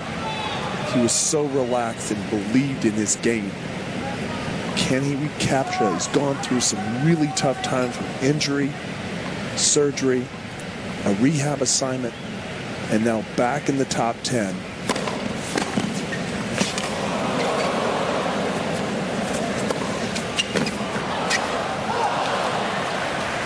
That was a decision that had to be made quickly. What a serve return by Djokovic. But as a competitor, you always get to these defining moments, and the bottom line is, do you believe in your game? Look at that shot from Djokovic. And there's the finisher.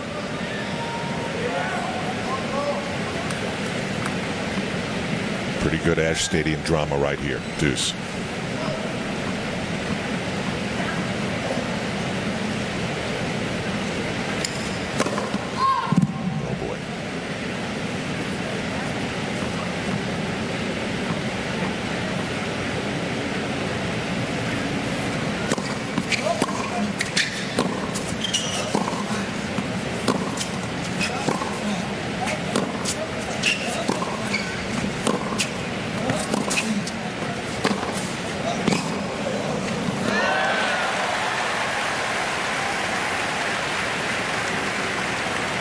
And that's a confident point.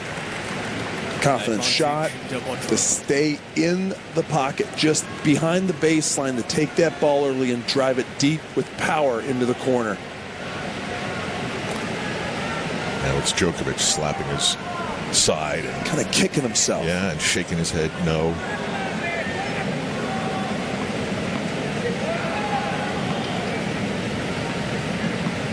This for a tiebreak.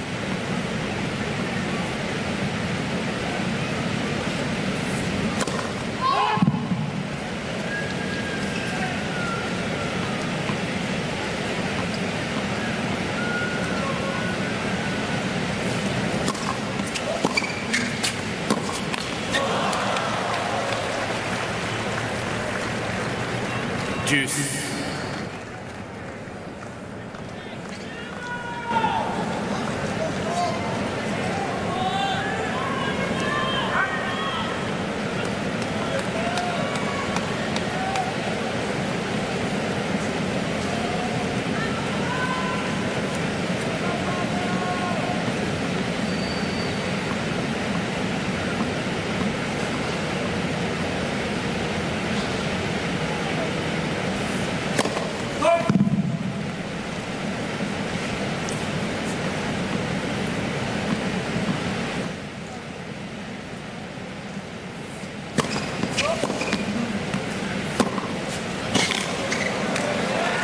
Djokovic challenging the call, left far sideline. I thought that looked out live. That's a tough one for us to call. You know what I mean? That far sideline.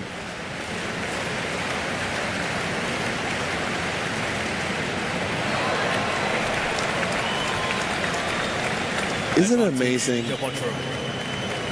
the matches we watch now and how that is such an equalizer and how it really diffuses so much tension in a match compared to before the technology of the chase review, where guys would just go nuts. I mean, would John McEnroe have the reputation that he has? I don't think so. There's nothing to dispute. I mean, it's the final call. It's the law.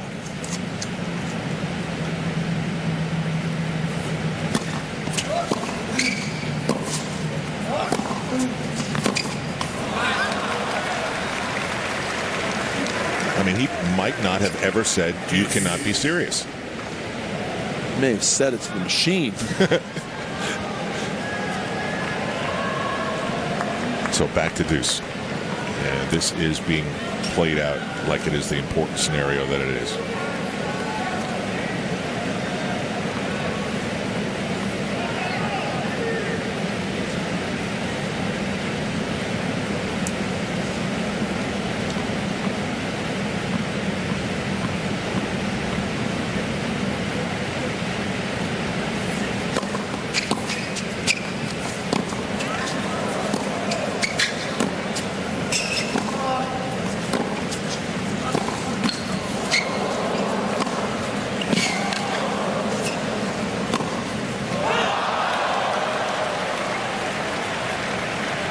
It's always unsettling when there's a point that the crowd thinks was definitely out, and then they're all buzzing and the players keep going. A couple of unbelievable saves in there by Djokovic, and here we go for set point to go up 2-0.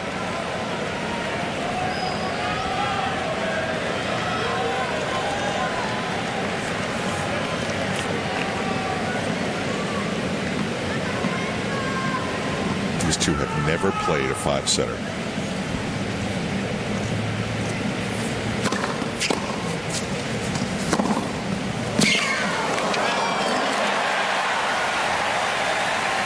Shows a lot of confidence and courage to get up to that net. The previous point, he didn't take advantage of a big ground stroke to come in and knock off a volley. This time, he hits that big forehand really close to the line.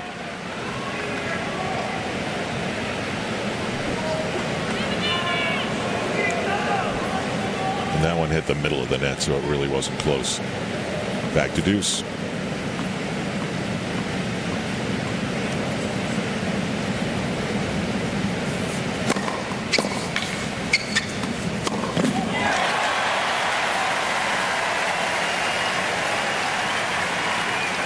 It's all he could do, Djokovic, to get the ball back off the serve, let alone with pace. So once again, Del Potro with a chance to create a tiebreak.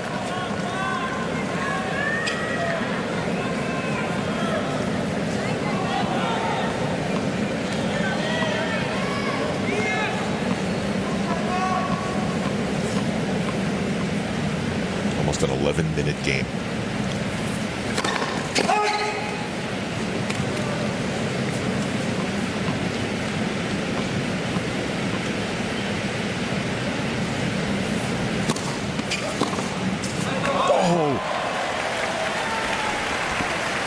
A real aggressive cut on a second serve, only 88 miles an hour, but it's coming up the ladder.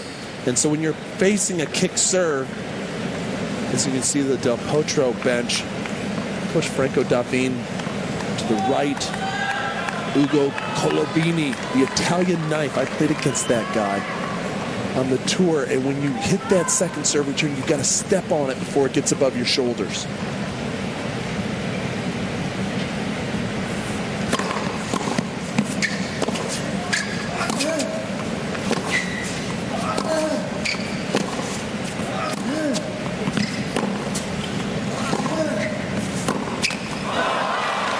Here we go again. Advantage Djokovic. It's the second time that Djokovic has had a chance to end this set before it gets to the tiebreak. And now it's a 12-minute game.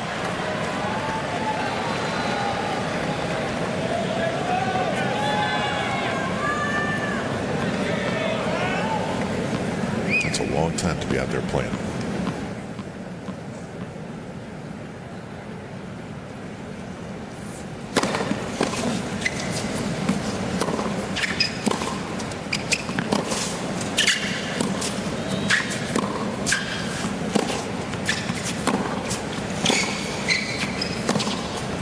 Good. Absolutely highlight that shot, that forehand cross court up in the zone. He's inside the baseline. It's kind of tricky because you can't approach off of it. and it's kind of low. He has to lift it, and he has to find the angle to hit the winner. You know what's great about this is that both players are playing at a high level at the same time. The pressure really is on Del Potro. He has got to hold. He has got to try to send this into a tiebreaker, and he's struggling. I mean, he's battling to do it.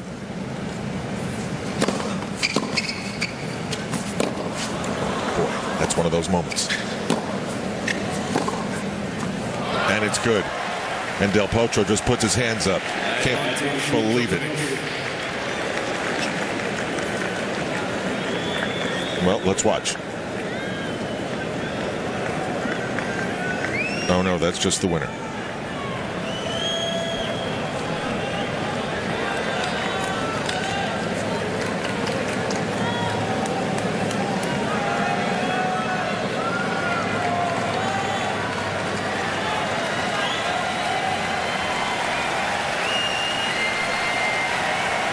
Third time Djokovic has had set point.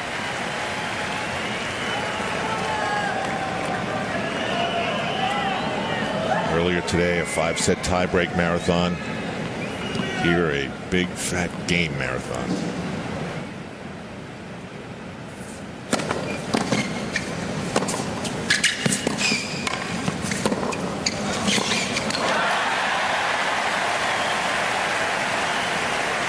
And on we go. Juice.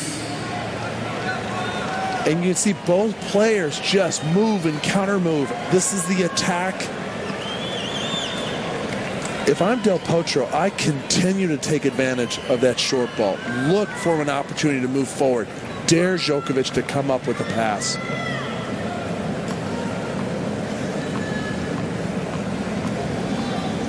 $15 minutes. Clock still ticking.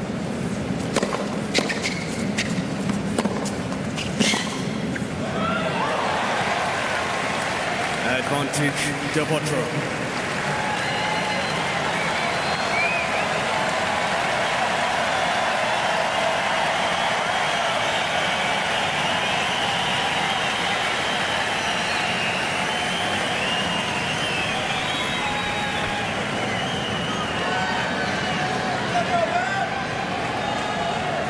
Thank you. If he can pull out this game, closing in on 2 hours of tennis.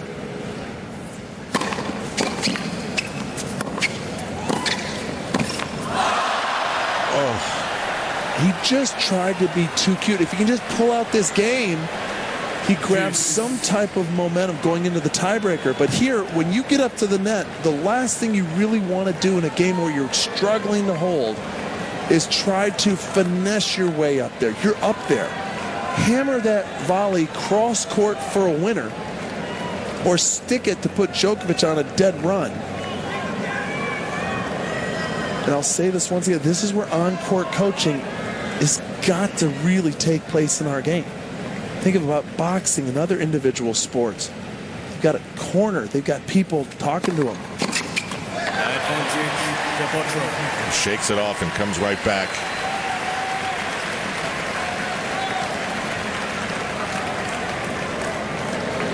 He's trying to coach himself here. Does he really realize where he's with? 16, almost 17 minutes just in this game. Backs off, gets reset.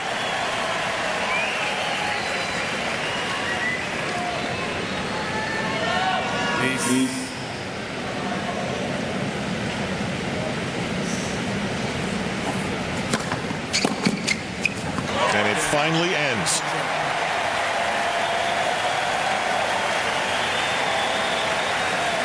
How long is the tiebreak going to take?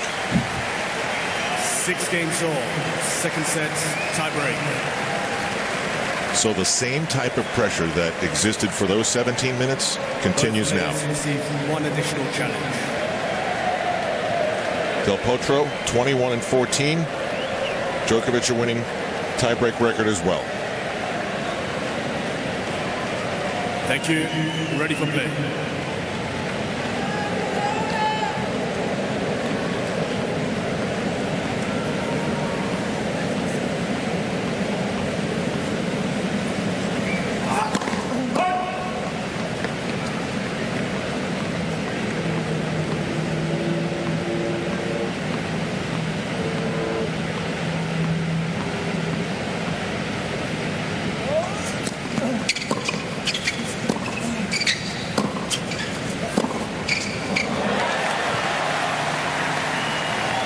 That was a little bit of a tired-looking shot. Djokovic is serving in the second set, still below 50%. But now if you're Del Potro, you get the mini break. Just a smidge of kind of momentum, tempo. I mean, just that little break means a lot because he's serving big on the first. He's being effective, and he's just toughed out the later parts of this set.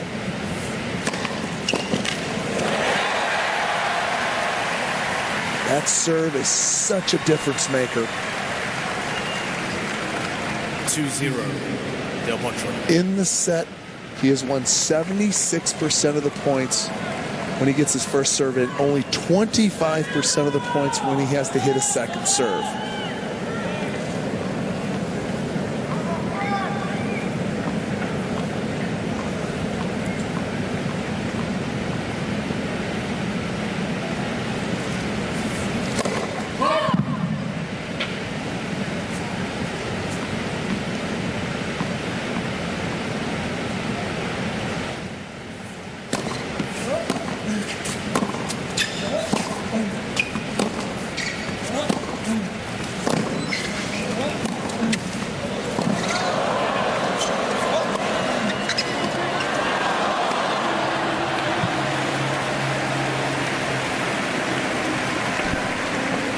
Del Potro gave it right back to him. 2-1, Del Potro. Djokovic is extremely conservative with this first swinging volley. He goes right back down the middle, but look at this. That was just a brain cramp. You've got to rip that passing jet ball up in the strike zone, not hit that hard. Especially on the night when 2 times before that one he was victimized for not going smash Ola.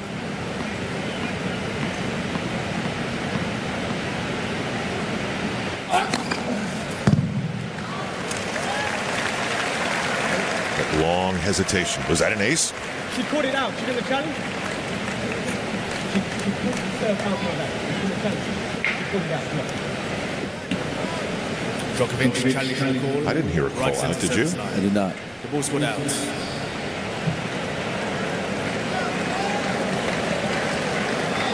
good. 2-all. It was an odd moment.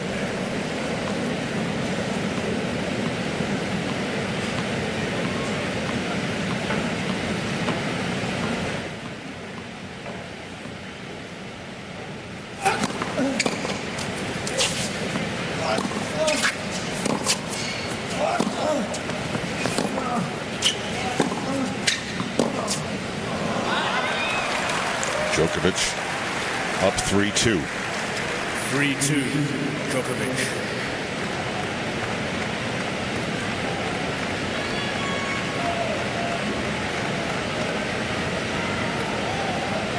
So these two men have been out there slugging away for over 20 minutes.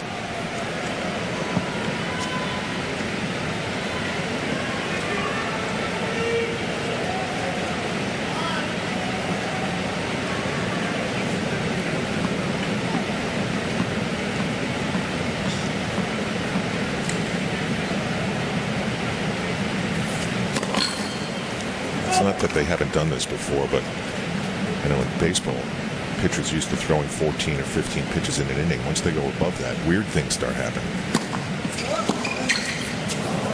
And it bounces out. So it's the set they can't untie. This tiebreaker's the first of 7, win by 2. As they change ends. It's just been very interesting because both players just can't seem to grab the set, or they'll get an edge and then the other player steps up and grabs it right back. Del Potro had an early break. He won the first 10 points of this set early on. Djokovic was able to battle back late in the set to get back on serve. This is a packed house. I mean, people are crammed in here tonight. 23,700.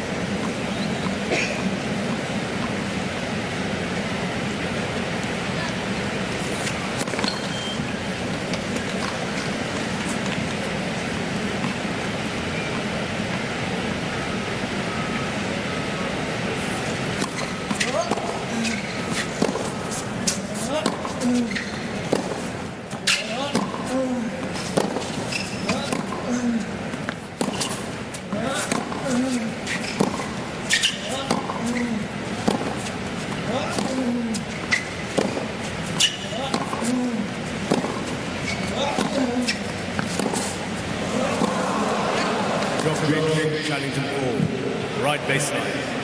The ball scored in. And look at Del Potro. He is bending over at the waist. Again, he's praying now. Is he praying to the chase review and the cameras in the sky?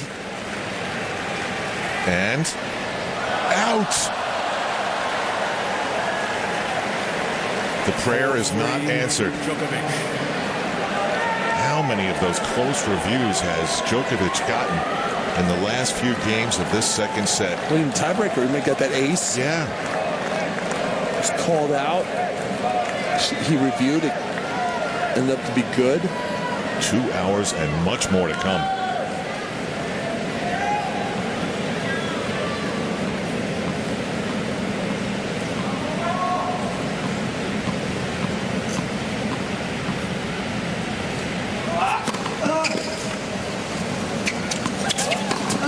Huge serve, huge timing. 5-3, Djokovic.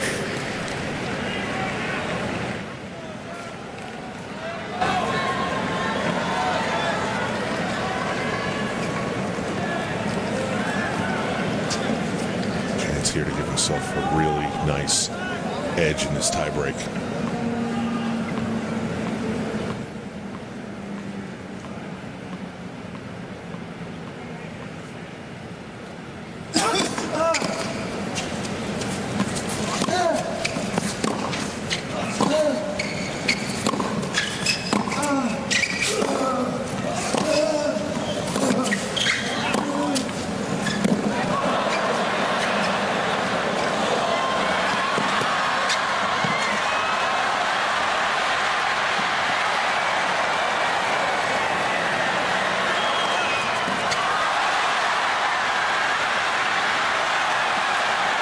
Oh, come on.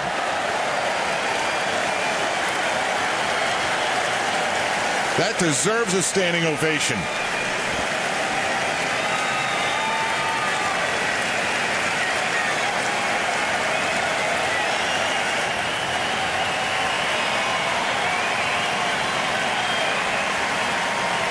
He has to put it in overdrive just to get this one back. It drops, and then Del Potro has to make a decision to, I guess, left, right, and he holds. It comes right back to him. And then he almost lays out for this one, but just can't get it in. And now, no matter what, Djokovic will get a chance to serve for the set.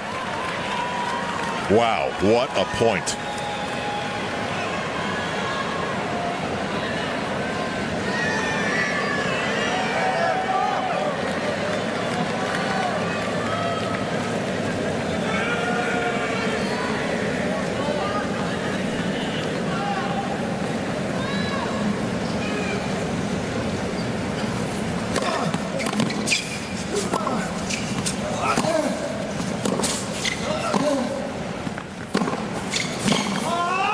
No. And Djokovic goes up 2 sets to love. What a battle. 7 games to 6. Djokovic leads by 2 sets to none.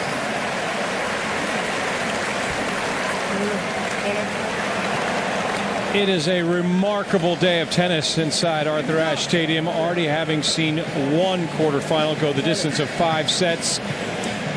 Juan Martín del Potro has to feel deflated after he put forth such a tremendous effort, but he's seeing the man who is the defending champion just outclass him through 2 sets.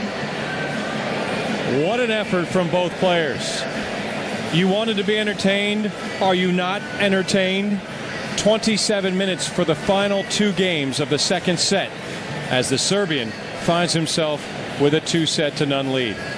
Remarkable stuff we've seen already, and Del Potro is going into uncharted territory as he will try to come back from 2 sets down against the man who is arguably over the last year and a half the best player in the world on hard courts.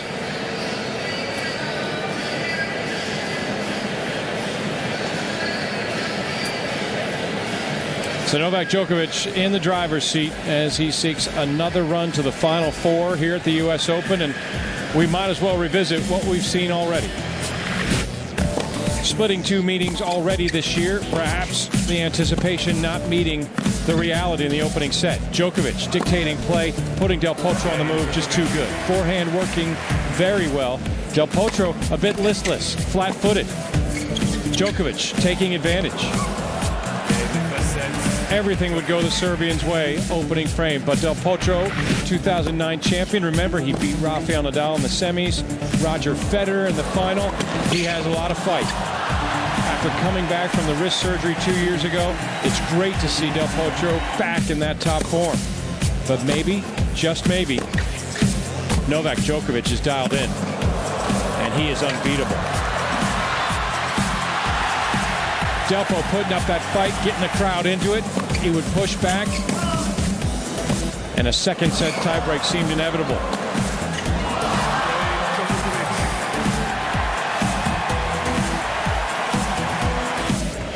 And so it would go. After a 17-minute 12th game, the tiebreak would be just as entertaining.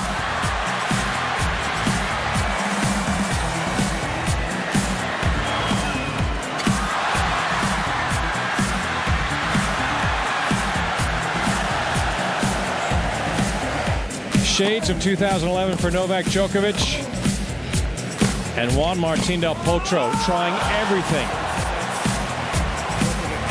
And Djokovic slams the door on the tiebreak. Well, it has been a terrific start. Even if this goes straight sets, everyone getting value for their dollar. Wherever you are, we hope you're having fun on this day 11 as Novak Djokovic looks to extend his lead to 6-2 lifetime against the Argentine, including that revenge meeting in Cincinnati in the semifinals after not going home with a medal of any kind at the London Olympic Games, thanks in large part to what Del Potro was able to do. Well, Djokovic still perhaps harboring a little ill will, at least in his game, as he tries to slam the door on Del Potro's hopes for another semifinal in New York. Well, he talked about it 3 years ago. Took out Nadal in the semis, down 2-1 to Federer, the man who had won the last 5 years. And Juan Martín del Potro, champion in New York. Now, since then, it has been an up and down career for Juan Martín del Potro. So much difficulty in 2010 with the wrist surgery, and then marching back, finishing 2011 number 11 in the world, and now this year posting great numbers with his 52-13 record. 2 titles to his credit. Back inside the top 10 and a quarterfinalist at the Australian, Roland Garros, and here at the U.S. Open. But it'll take a yeoman's effort for Del Potro to come back, because in the history of Juan Martín del Potro's career, he has never been able to come back from 2 sets down. We'll get the action started on Friday. Yep, we're closing in on the final days of the 2012 U.S. Open, the last major of the year, and the championship will be decided first inside Arthur Ashe Stadium. Leander Paes and Radek Stepanek taking on the Bryan brothers as they seek glory one more time at their home slam. Then we'll see Victoria Azarenka on the court against Maria Sharapova, and finally it will be Serena Williams, loser just of 16 games into the semifinals, taking on surprise Final Four member Sara Errani. Well, we're waiting for Juan Martín del Potro to come back in his 76th Grand Slam match. He has played in 9 5-set matches, but he has never come back from 2 sets down. That's the task in front of the Argentine. Let's take you back inside Arthur Ashe Stadium, and once again, for the color commentary and play-by-play, here are Al Trautwig and Luke Jensen. Novak Djokovic doing everything he possibly can to stay loose and ready, stretching his legs, toweling off again, as we await the return of Juan Martín del Potro, taking a lengthy break here. He probably wanted to go into the men's locker room and scream at the top of his lungs. Just put up on the screen a very telling number of how this match has gone. Rallies of 4 or more hits have been won by Djokovic by a total of 45-18. That is an amazing advantage. You think back to some of the points that really got the crowd to their feet. Many more of those won by Djokovic. These two have never played 5, which is what it would take, obviously, for Del Potro to win this match. That was an epic service game by Del Potro. 18 minutes, I think, by the time it was done. And then Djokovic took the tiebreaker, which included the point of the night. We had the game that wouldn't end. We've had the point that wouldn't end.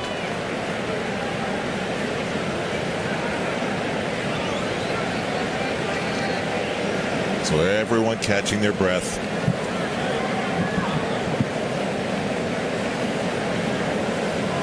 The place seems a little unsettled right now.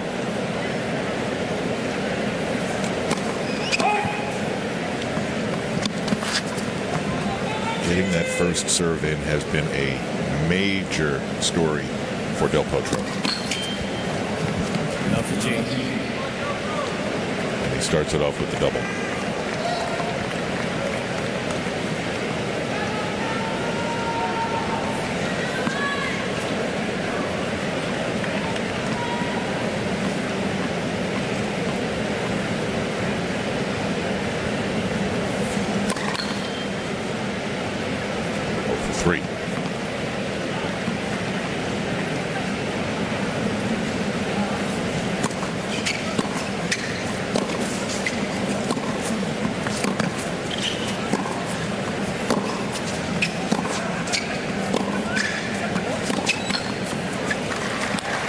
One of those rallies with 4 plus hits that Del Potro was able to win 15 all.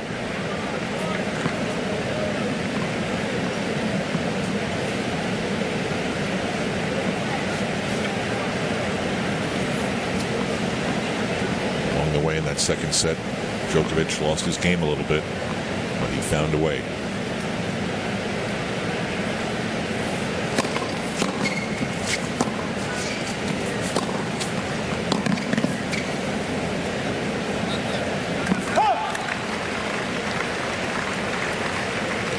The winner of this match will play a David Ferrer, who left his guts out on the court this afternoon. Closing this out for Djokovic would be a major advantage, don't you think, Luke?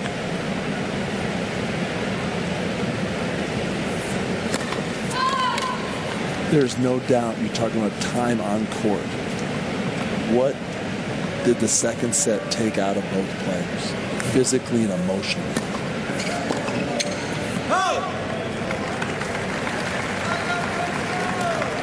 I mean, by the time that match was over this afternoon on this court, they ran miles.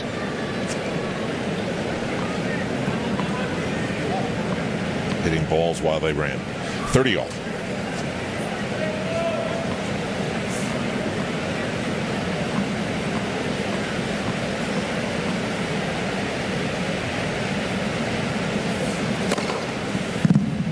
Djokovic challenging the call left centre service line. The ball's scored in.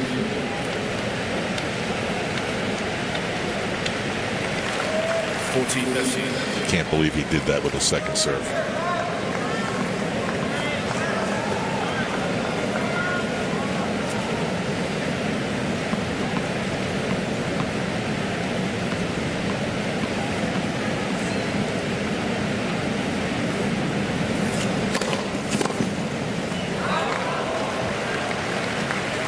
Juice.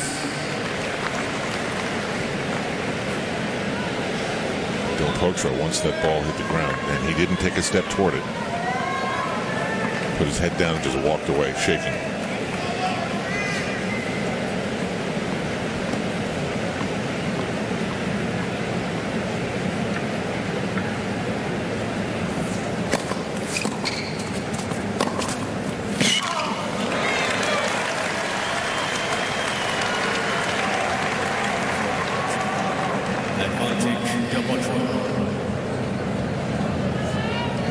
Something happened to Djokovic. He's grabbing his side, now stretching.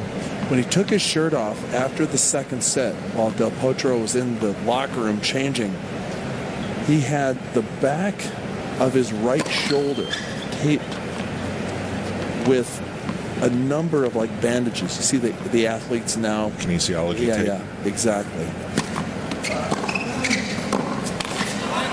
Is it, does that have anything to do?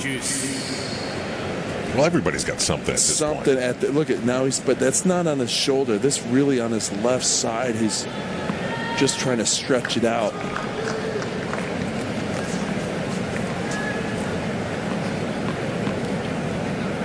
Something happened there.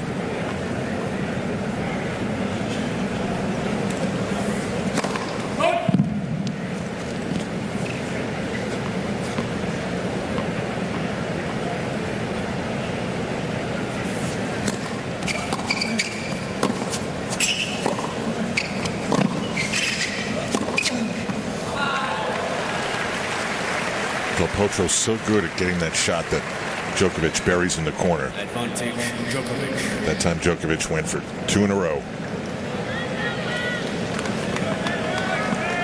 And a chance for an early break that might break Del Potro's spirit.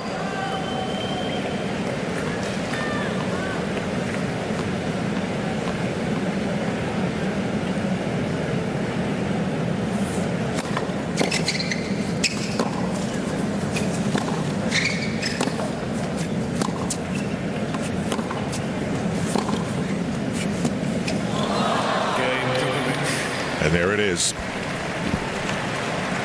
Djokovic with the service break.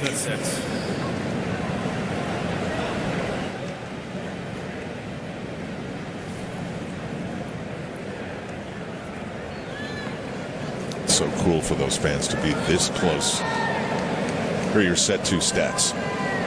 Well, the biggest thing is, in my opinion, the winners to unforced errors. Look at Del Potro, 14 winners, 18 unforced errors. That is a bad stat. If you look at Djokovic, 15 winners, 10 unforced errors. And Del Potro was right there at the brink and absolutely could not serve it out. Djokovic made a run late in the set to get back even.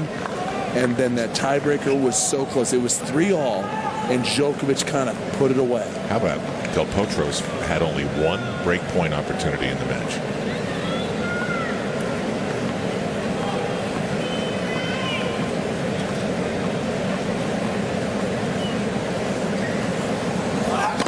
Well, if his side is bothering him, serving won't feel good.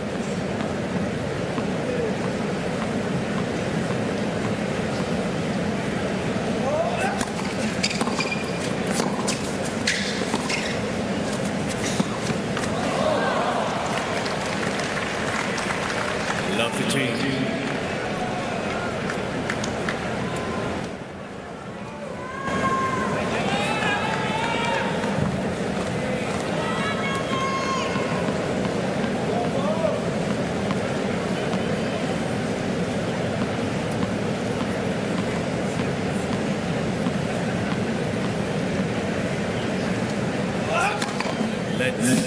Let's for service.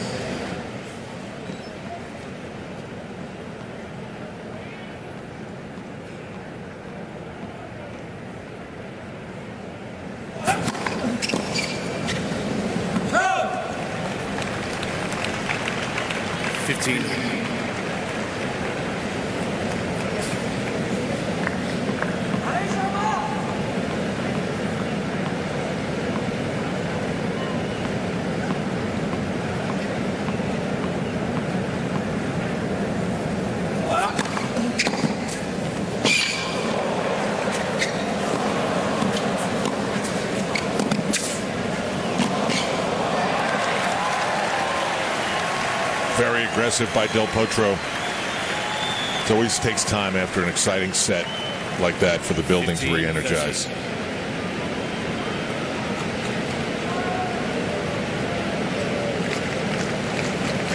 That's the shot Del Potro has been so good at getting to. 15-30.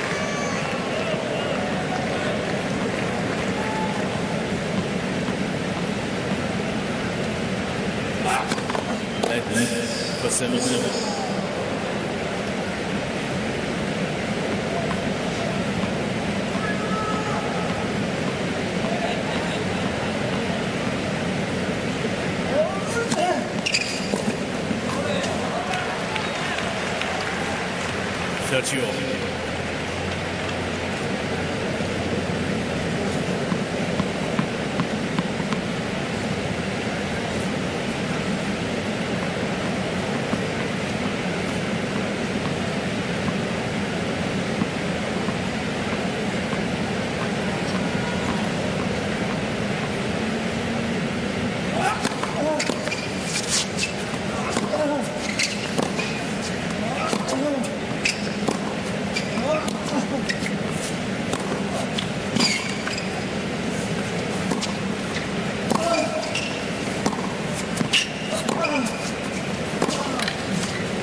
Now a chance for the Argentine to break back.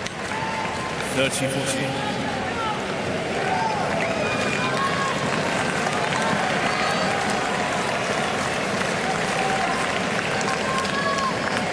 He needs it. He absolutely needs to step into this and play his emotional and tactical best. Cannot afford to get down 2 sets to love and 2 love.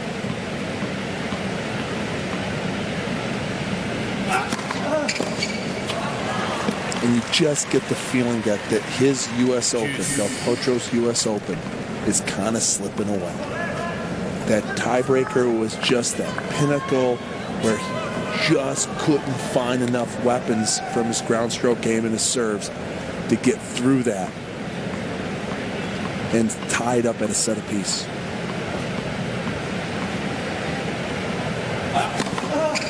Advantage, Djokovic. Go back to what you said. I think that stat. Challenging the call, service line. Ball scored. He's had 2 break point opportunities the entire match. He converted on 1 of them. It's good. Djokovic has had 11 break point opportunities. He's converted on 4 of them. You've got to make inroads on your opponent's serve. You've got to put pressure on him.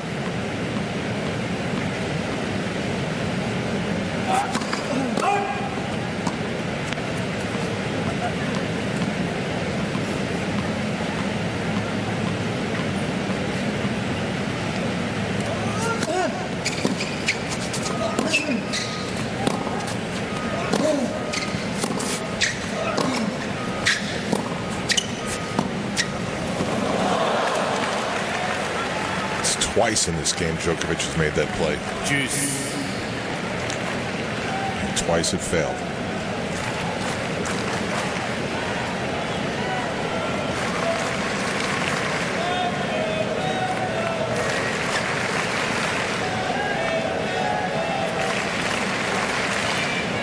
Some of the fans are chanting, "Let's go Delbo." Deuce.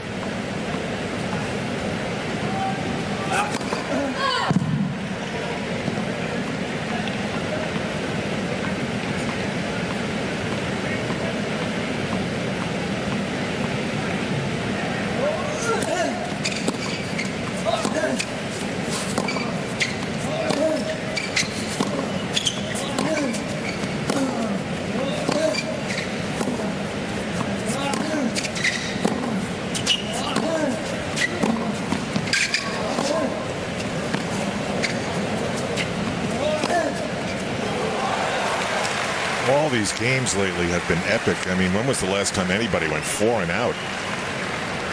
Advantage, Djokovic. And they're hitting such a big ball. I mean, the person in control of the rallies is just hammering their ground strokes. And then the other guy comes back and just drives through the court, rips the forehand and back.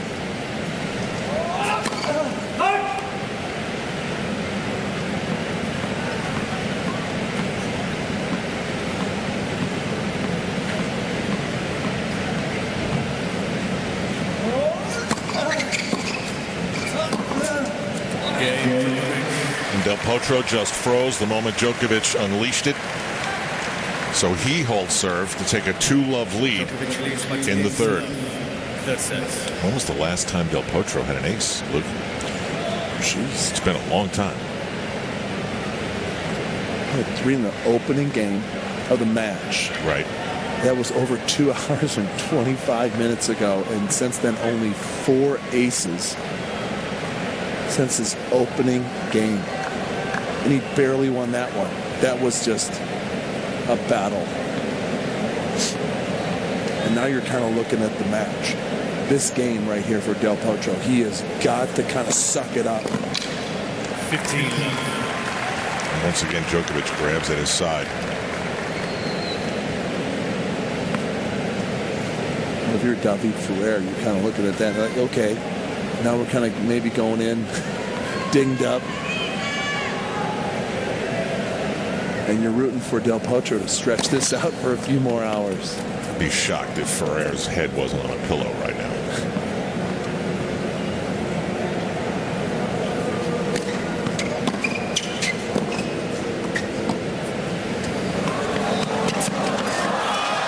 Got in that post, can't handle it. So close. He just kind of lifted it a little too much, pushed it long. It's always fun when you get the opportunity as a player to get that around the net post shot. It just rarely, kind of comes about. And when you do, your eyes get big, you get all fired up. It's such a nice, and you got to catch the angle just right. Because if you get it, you know it's going to look great. Yeah. 30-love.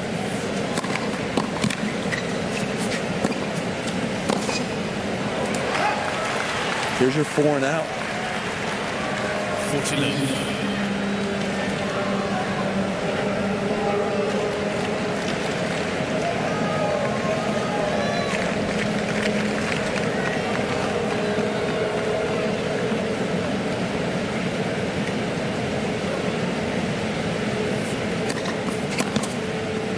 What a return. And again, Del Potro didn't take a step toward it. 14-15.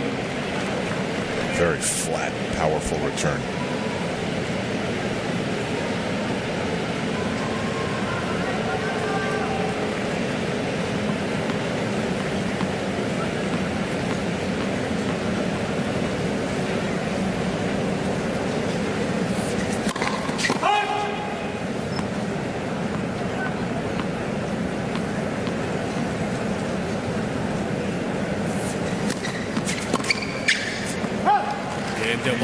So Del Potro holds. Djokovic up 2 sets and 2-1 serving in the third.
On we go in New York City. Novak Djokovic, the number 2 seed, is really now the number 1 seed that Federer is out. So he takes the first 2 sets. The second set was an awesome battle, and he is up a break here in the third. This is Al Trowig with Luke Jensen. A reminder, tomorrow, the women's semifinals. Daytime here in New York. Adjust accordingly.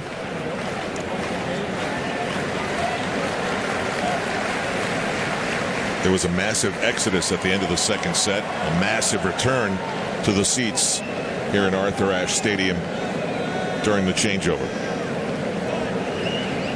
11:15 nighttime in New York City.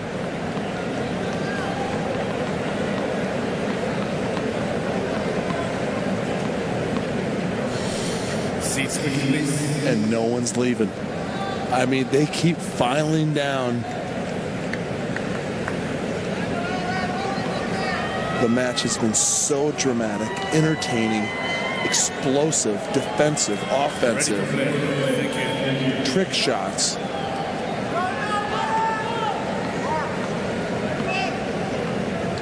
How do you get a New York crowd, seriously, to settle down? It's the only venue, right?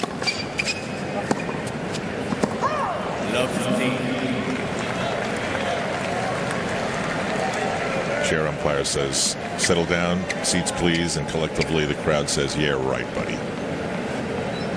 You're in New York. Forget about it.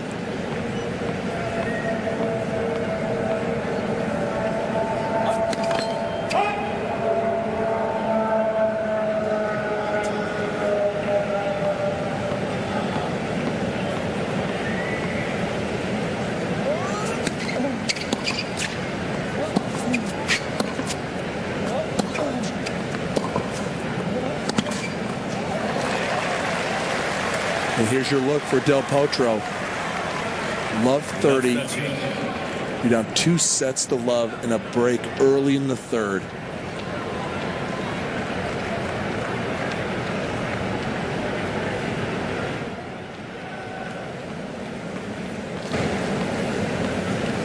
I love the crew right there. Just sitting out in Djokovic box. Just hanging loose. Dude with the shades on. It's 10:48 at night local time and you're wearing sunglasses. You're feeling good about your game.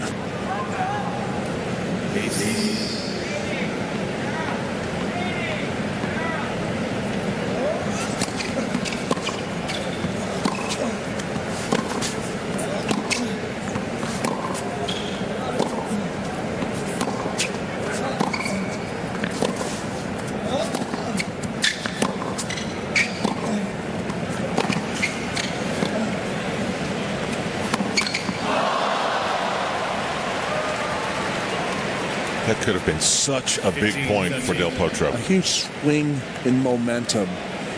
He just doesn't get up to that shot with enough speed.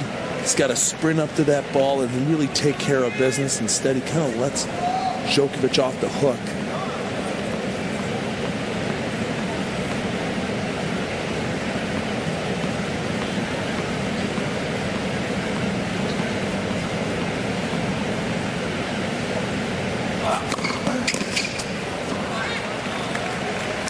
And Djokovic squares the deal, 30-all.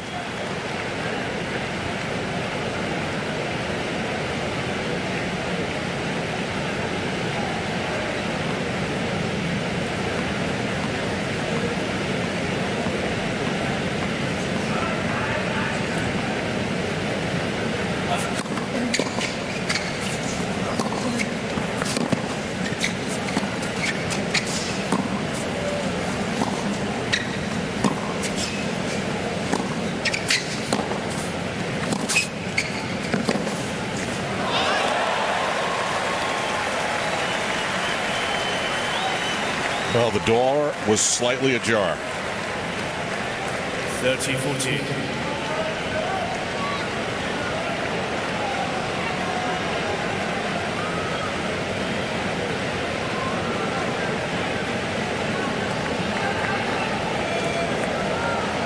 And now he's got a break point off that amazing shot. Thank you.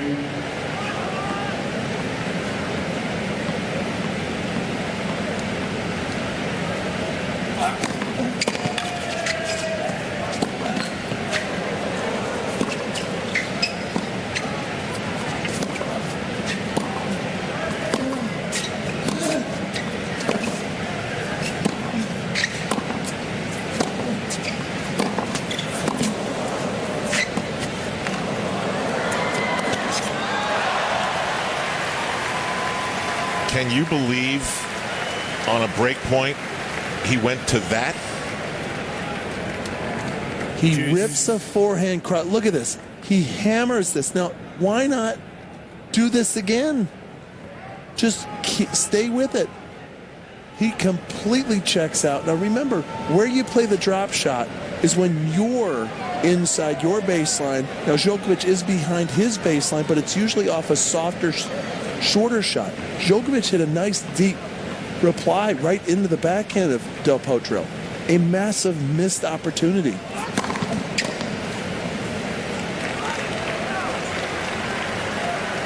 Well, it's not the first time we've seen a player go for a drop shot in a big spot. And now the break point is long gone.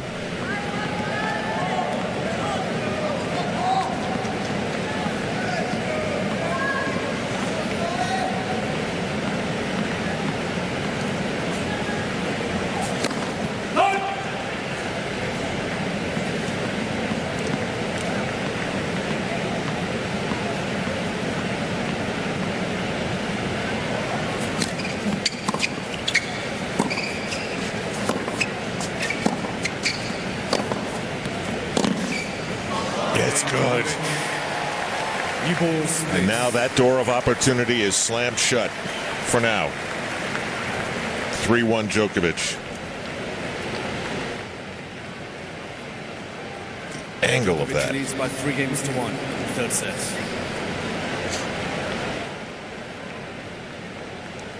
Remember, all the highlights, all the information, all the stats. Shop in the U.S. Open store. There's a lot of reasons to go to usopen.org. Seats, please.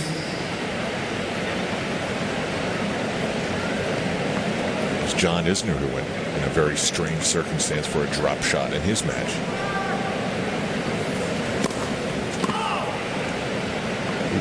What a return by Djokovic.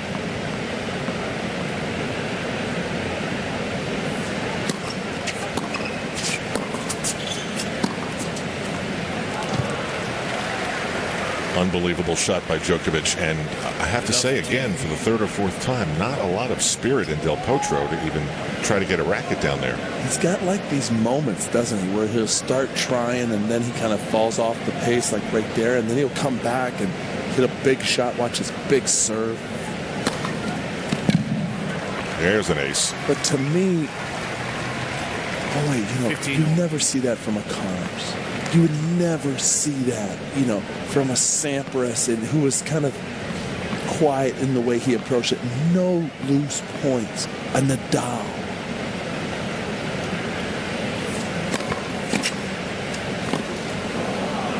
There's just no room for moping. You can't. Right now, you're in a desperate fight for your U.S. Open survival here in 2012. He's playing good enough to win. But is he staying in the fight from point to point, shot to shot? It's when you're down, when you're against it right now. It's when you've got to dig and commit to more.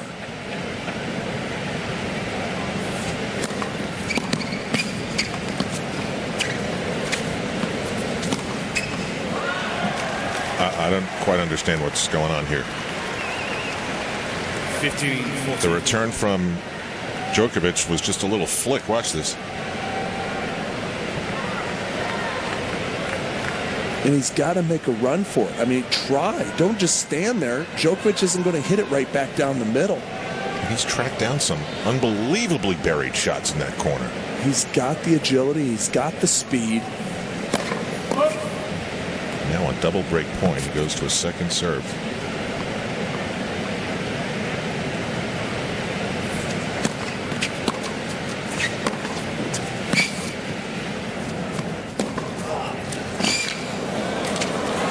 Oh, is that beautiful? He recognizes it maybe a fraction too late, but he's able to catch up to it with his footwork. 30-14. And the key to this is as soon as he sees the ball float, he runs up to it. Watch this. He hits the ball, and just watch Del Potro. Right here, he's up, and he rips the thing inside out for the winner. Catch it before it drops below the net. You can drive it. Still break point.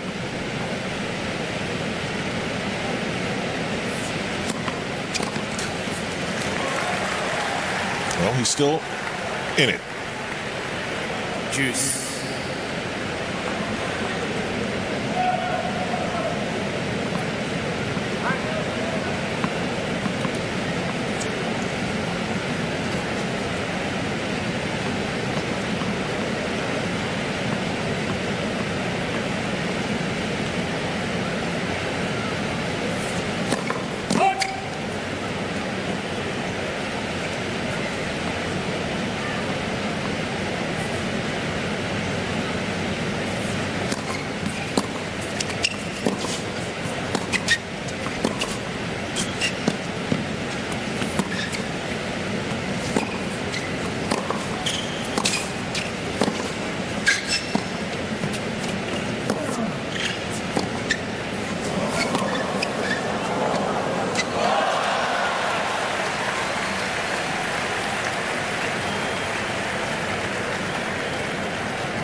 Advantage, Del Potro.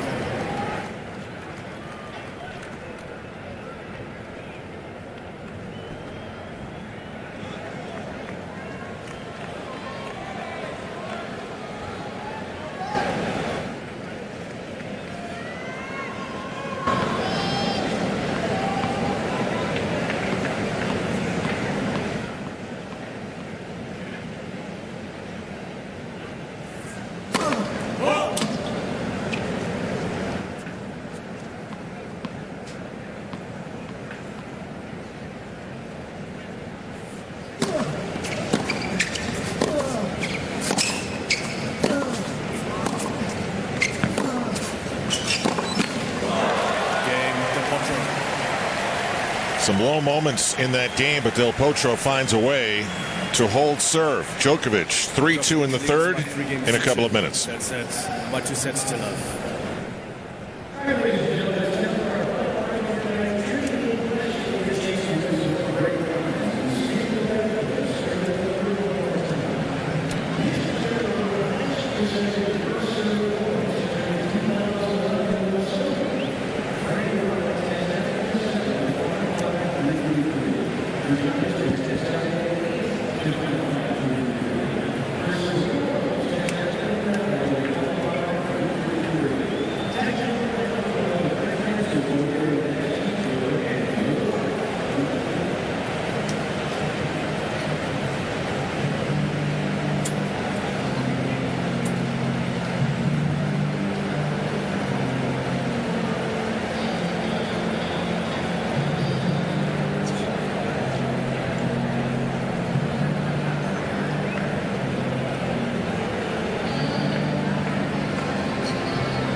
Novak Djokovic leads Juan Martín Del Potro 6-2, 7-6, 3-2.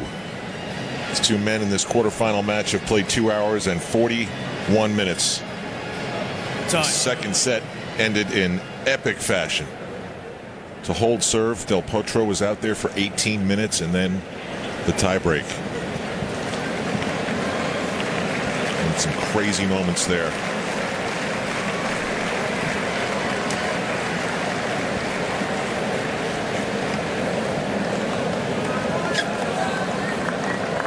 Djokovic came so close, but all he did was bend. He didn't break last time he served. Doesn't it seem, honestly, if you really, from start to this point, from the beginning of the match to this point, Djokovic knew he was walking around with it. This extra amount of confidence / arrogance that he knew he had this edge over Del Potro. It seemed like the classic dangling carrot game, you know?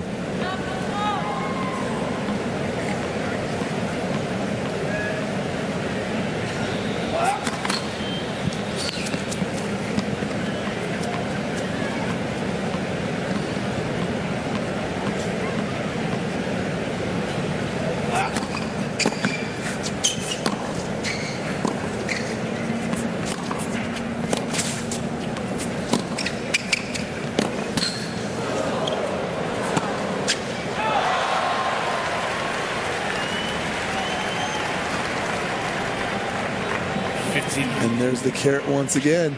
Here we go. I just missed the backhand. Just keep you around, make you think you're still in this match.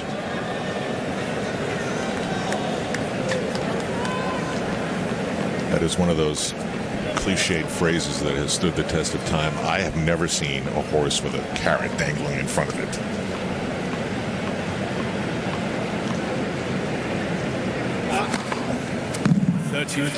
Great time for that. 7 in the match for Djokovic, 8 for Del Potro.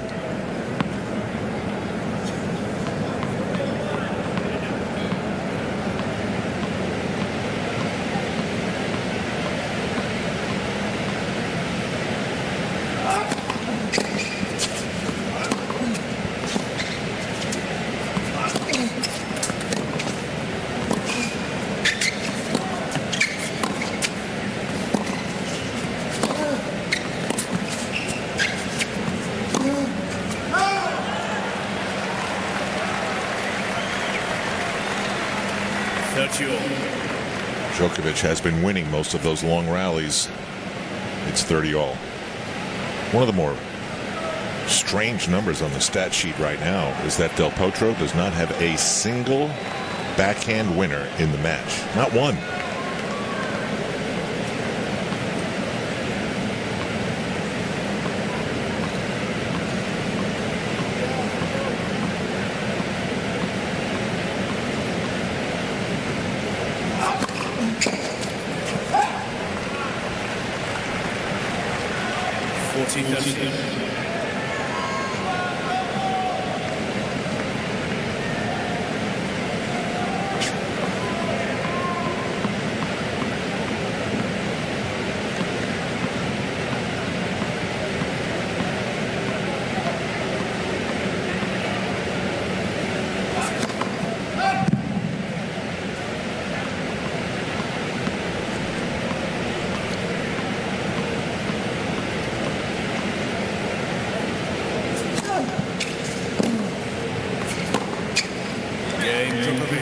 And Del Potro just watches it sail by, and he's running out of chances to attack that Djokovic serve. Djokovic leads match 4 games to 2, third set.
Almost.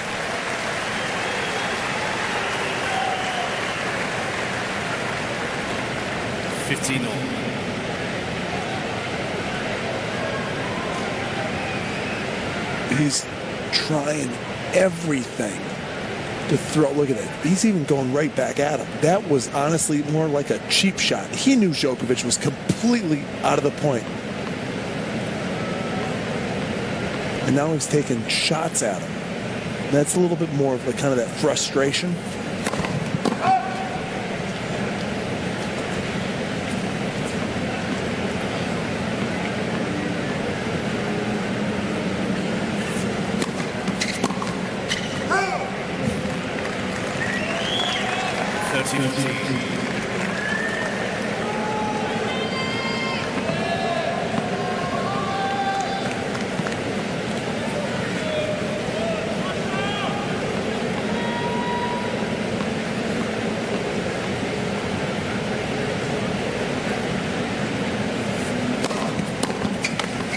Del Potro is an interesting story, Al. I was talking to somebody about the state of tennis in their country, the elite. He said you'd be very interested to know that a lot of the great players out of there come from the very small towns in the countryside, not the major city. They have this, soccer obviously is massive thing. But tennis is also extremely popular, starting way back in the 70s with Guillermo Vilas. And it's really taken root in the small towns. That's wide. And he said all these kids in these small towns go to these clubs and they play tennis all day, and they have this really good mentoring system, and the towns have these teams and they play against the other towns, and it's these like clubs that have really kind of grown the sport. So all these guys that you see that are playing Davis Cup and Fed Cup, these great players that are now playing and winning Grand Slams, are coming from these small towns, and you would think it would come from this major town, and these major clubs. No, it's all these little villages and towns in the countryside. Del Potro holds. And now Djokovic trying to make this a 5-3 third set in a couple of minutes. 2 sets to love.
Time. Novak Djokovic and Juan Martín Del Potro back to the court as we've moved past 11 o'clock in New York City, but this town is just getting started.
For service.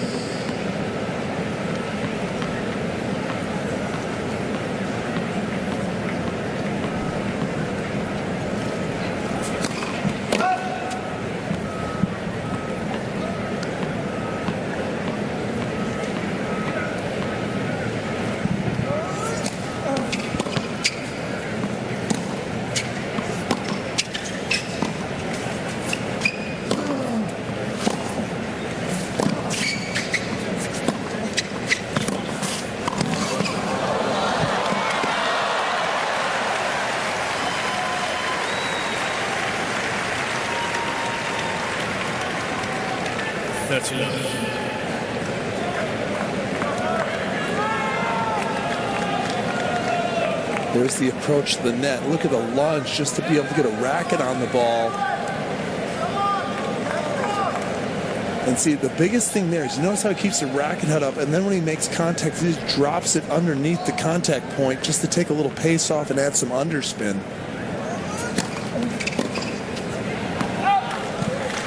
I'm not saying these guys have nothing left, but you get the feeling that the last half hour, 45 minutes of that second set gassed them both. And Djokovic obviously knows the situation that he can afford to kind of sit back and kind of regroup and wait for that second win type of deal. And I just wanted Del Potro saying to himself, the mountain that he's looking at to win this match, to come back and win 3 straight sets, and he's already down a break in the third after dropping the first 2.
Was that good? I think caught the line. Potro challenging the court, right far side line.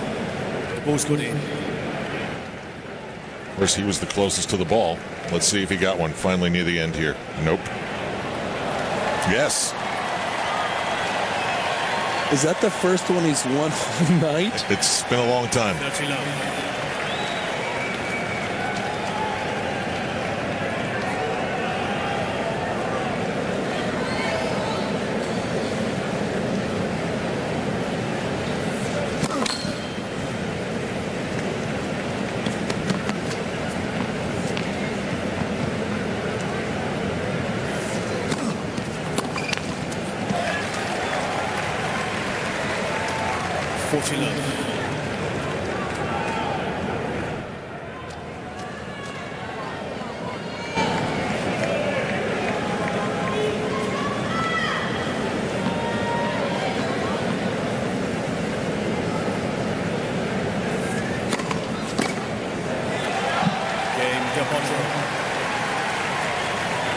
So one more break, perhaps. Novak Djokovic to prolong his U.S. Open coming up. 2 sets to love.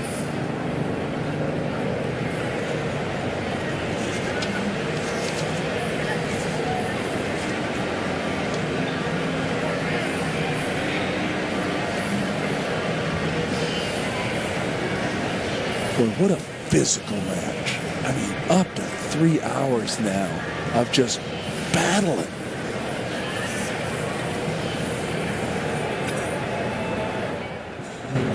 And there are moments in that second set where this crowd was just absolutely loving it. That standing ovation from the effort. Del Potro put it in overdrive. I mean, running that ball back and nearly completing that point and winning it.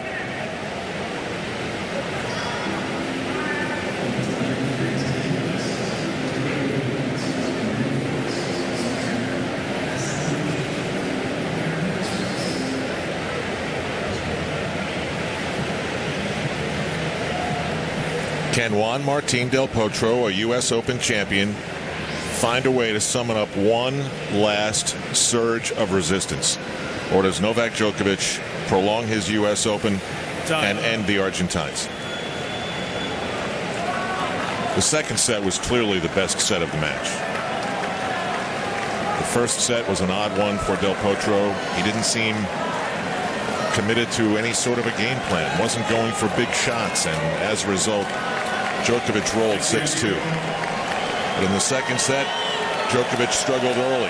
Del Potro took full advantage. And then finally, late in the set, Djokovic got the break back. An epic service game by Del Potro to send it to a tiebreak. Djokovic found a way, grabbed the early lead with a service break here. And let's see if he can seal the deal.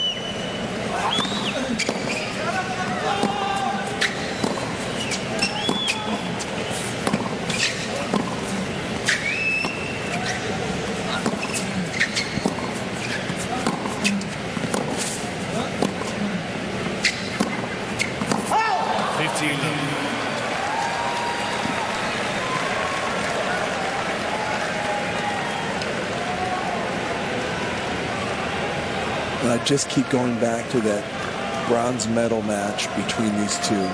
Somebody was going to win that medal, somebody wasn't. Del Potro just edges him out for that medal. And you're Djokovic, who has won so much over the last 12 months.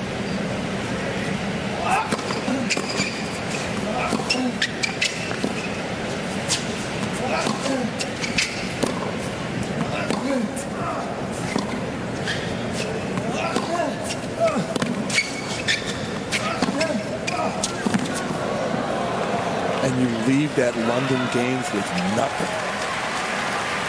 It's the worst place to finish in sports is fourth at the Olympics, right? Absolutely. I mean, you pour everything into it. The match was going on. The gold medal match was going on between Murray and Federer. Center court Wimbledon. You just got to feel, Djokovic beat him, Del Potro, in straight sets in Cincinnati a couple weeks ago. You got to think there's some extra incentive to stick it to this guy.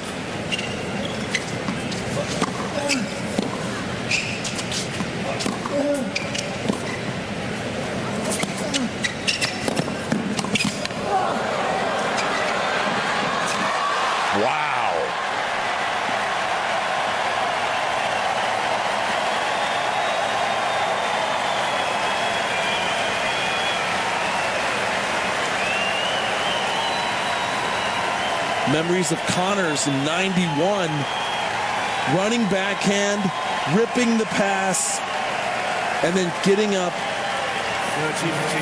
and celebrating with the crowd. Check this out.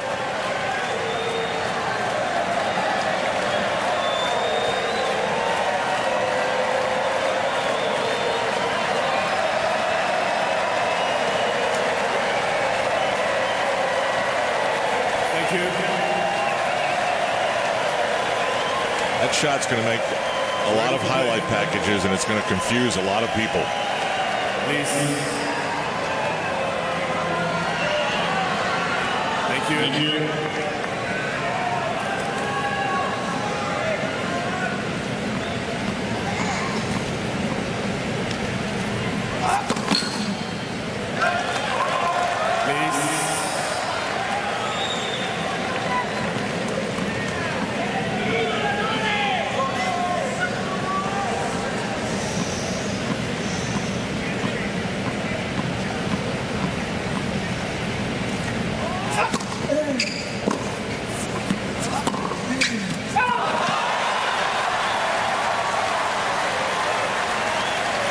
Getting interesting now, isn't it?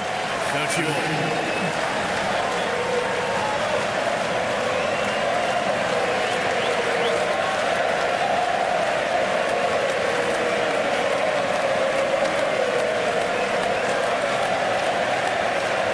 The echoes of his U.S. Open run just a couple of years ago.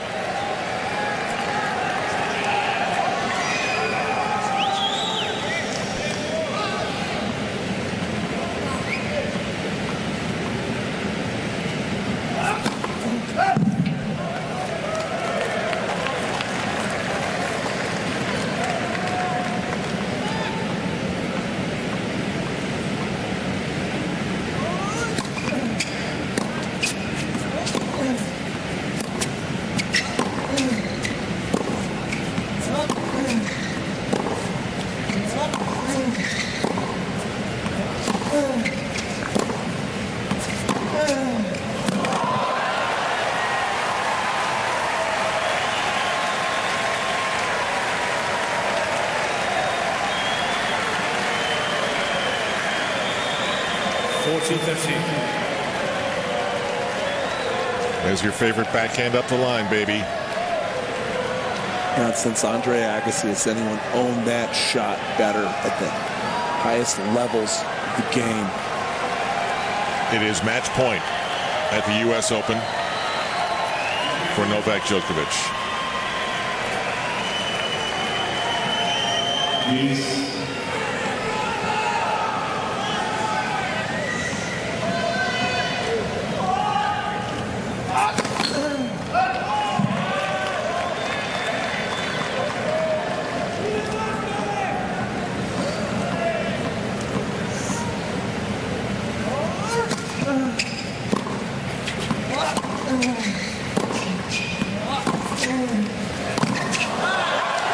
And that is it.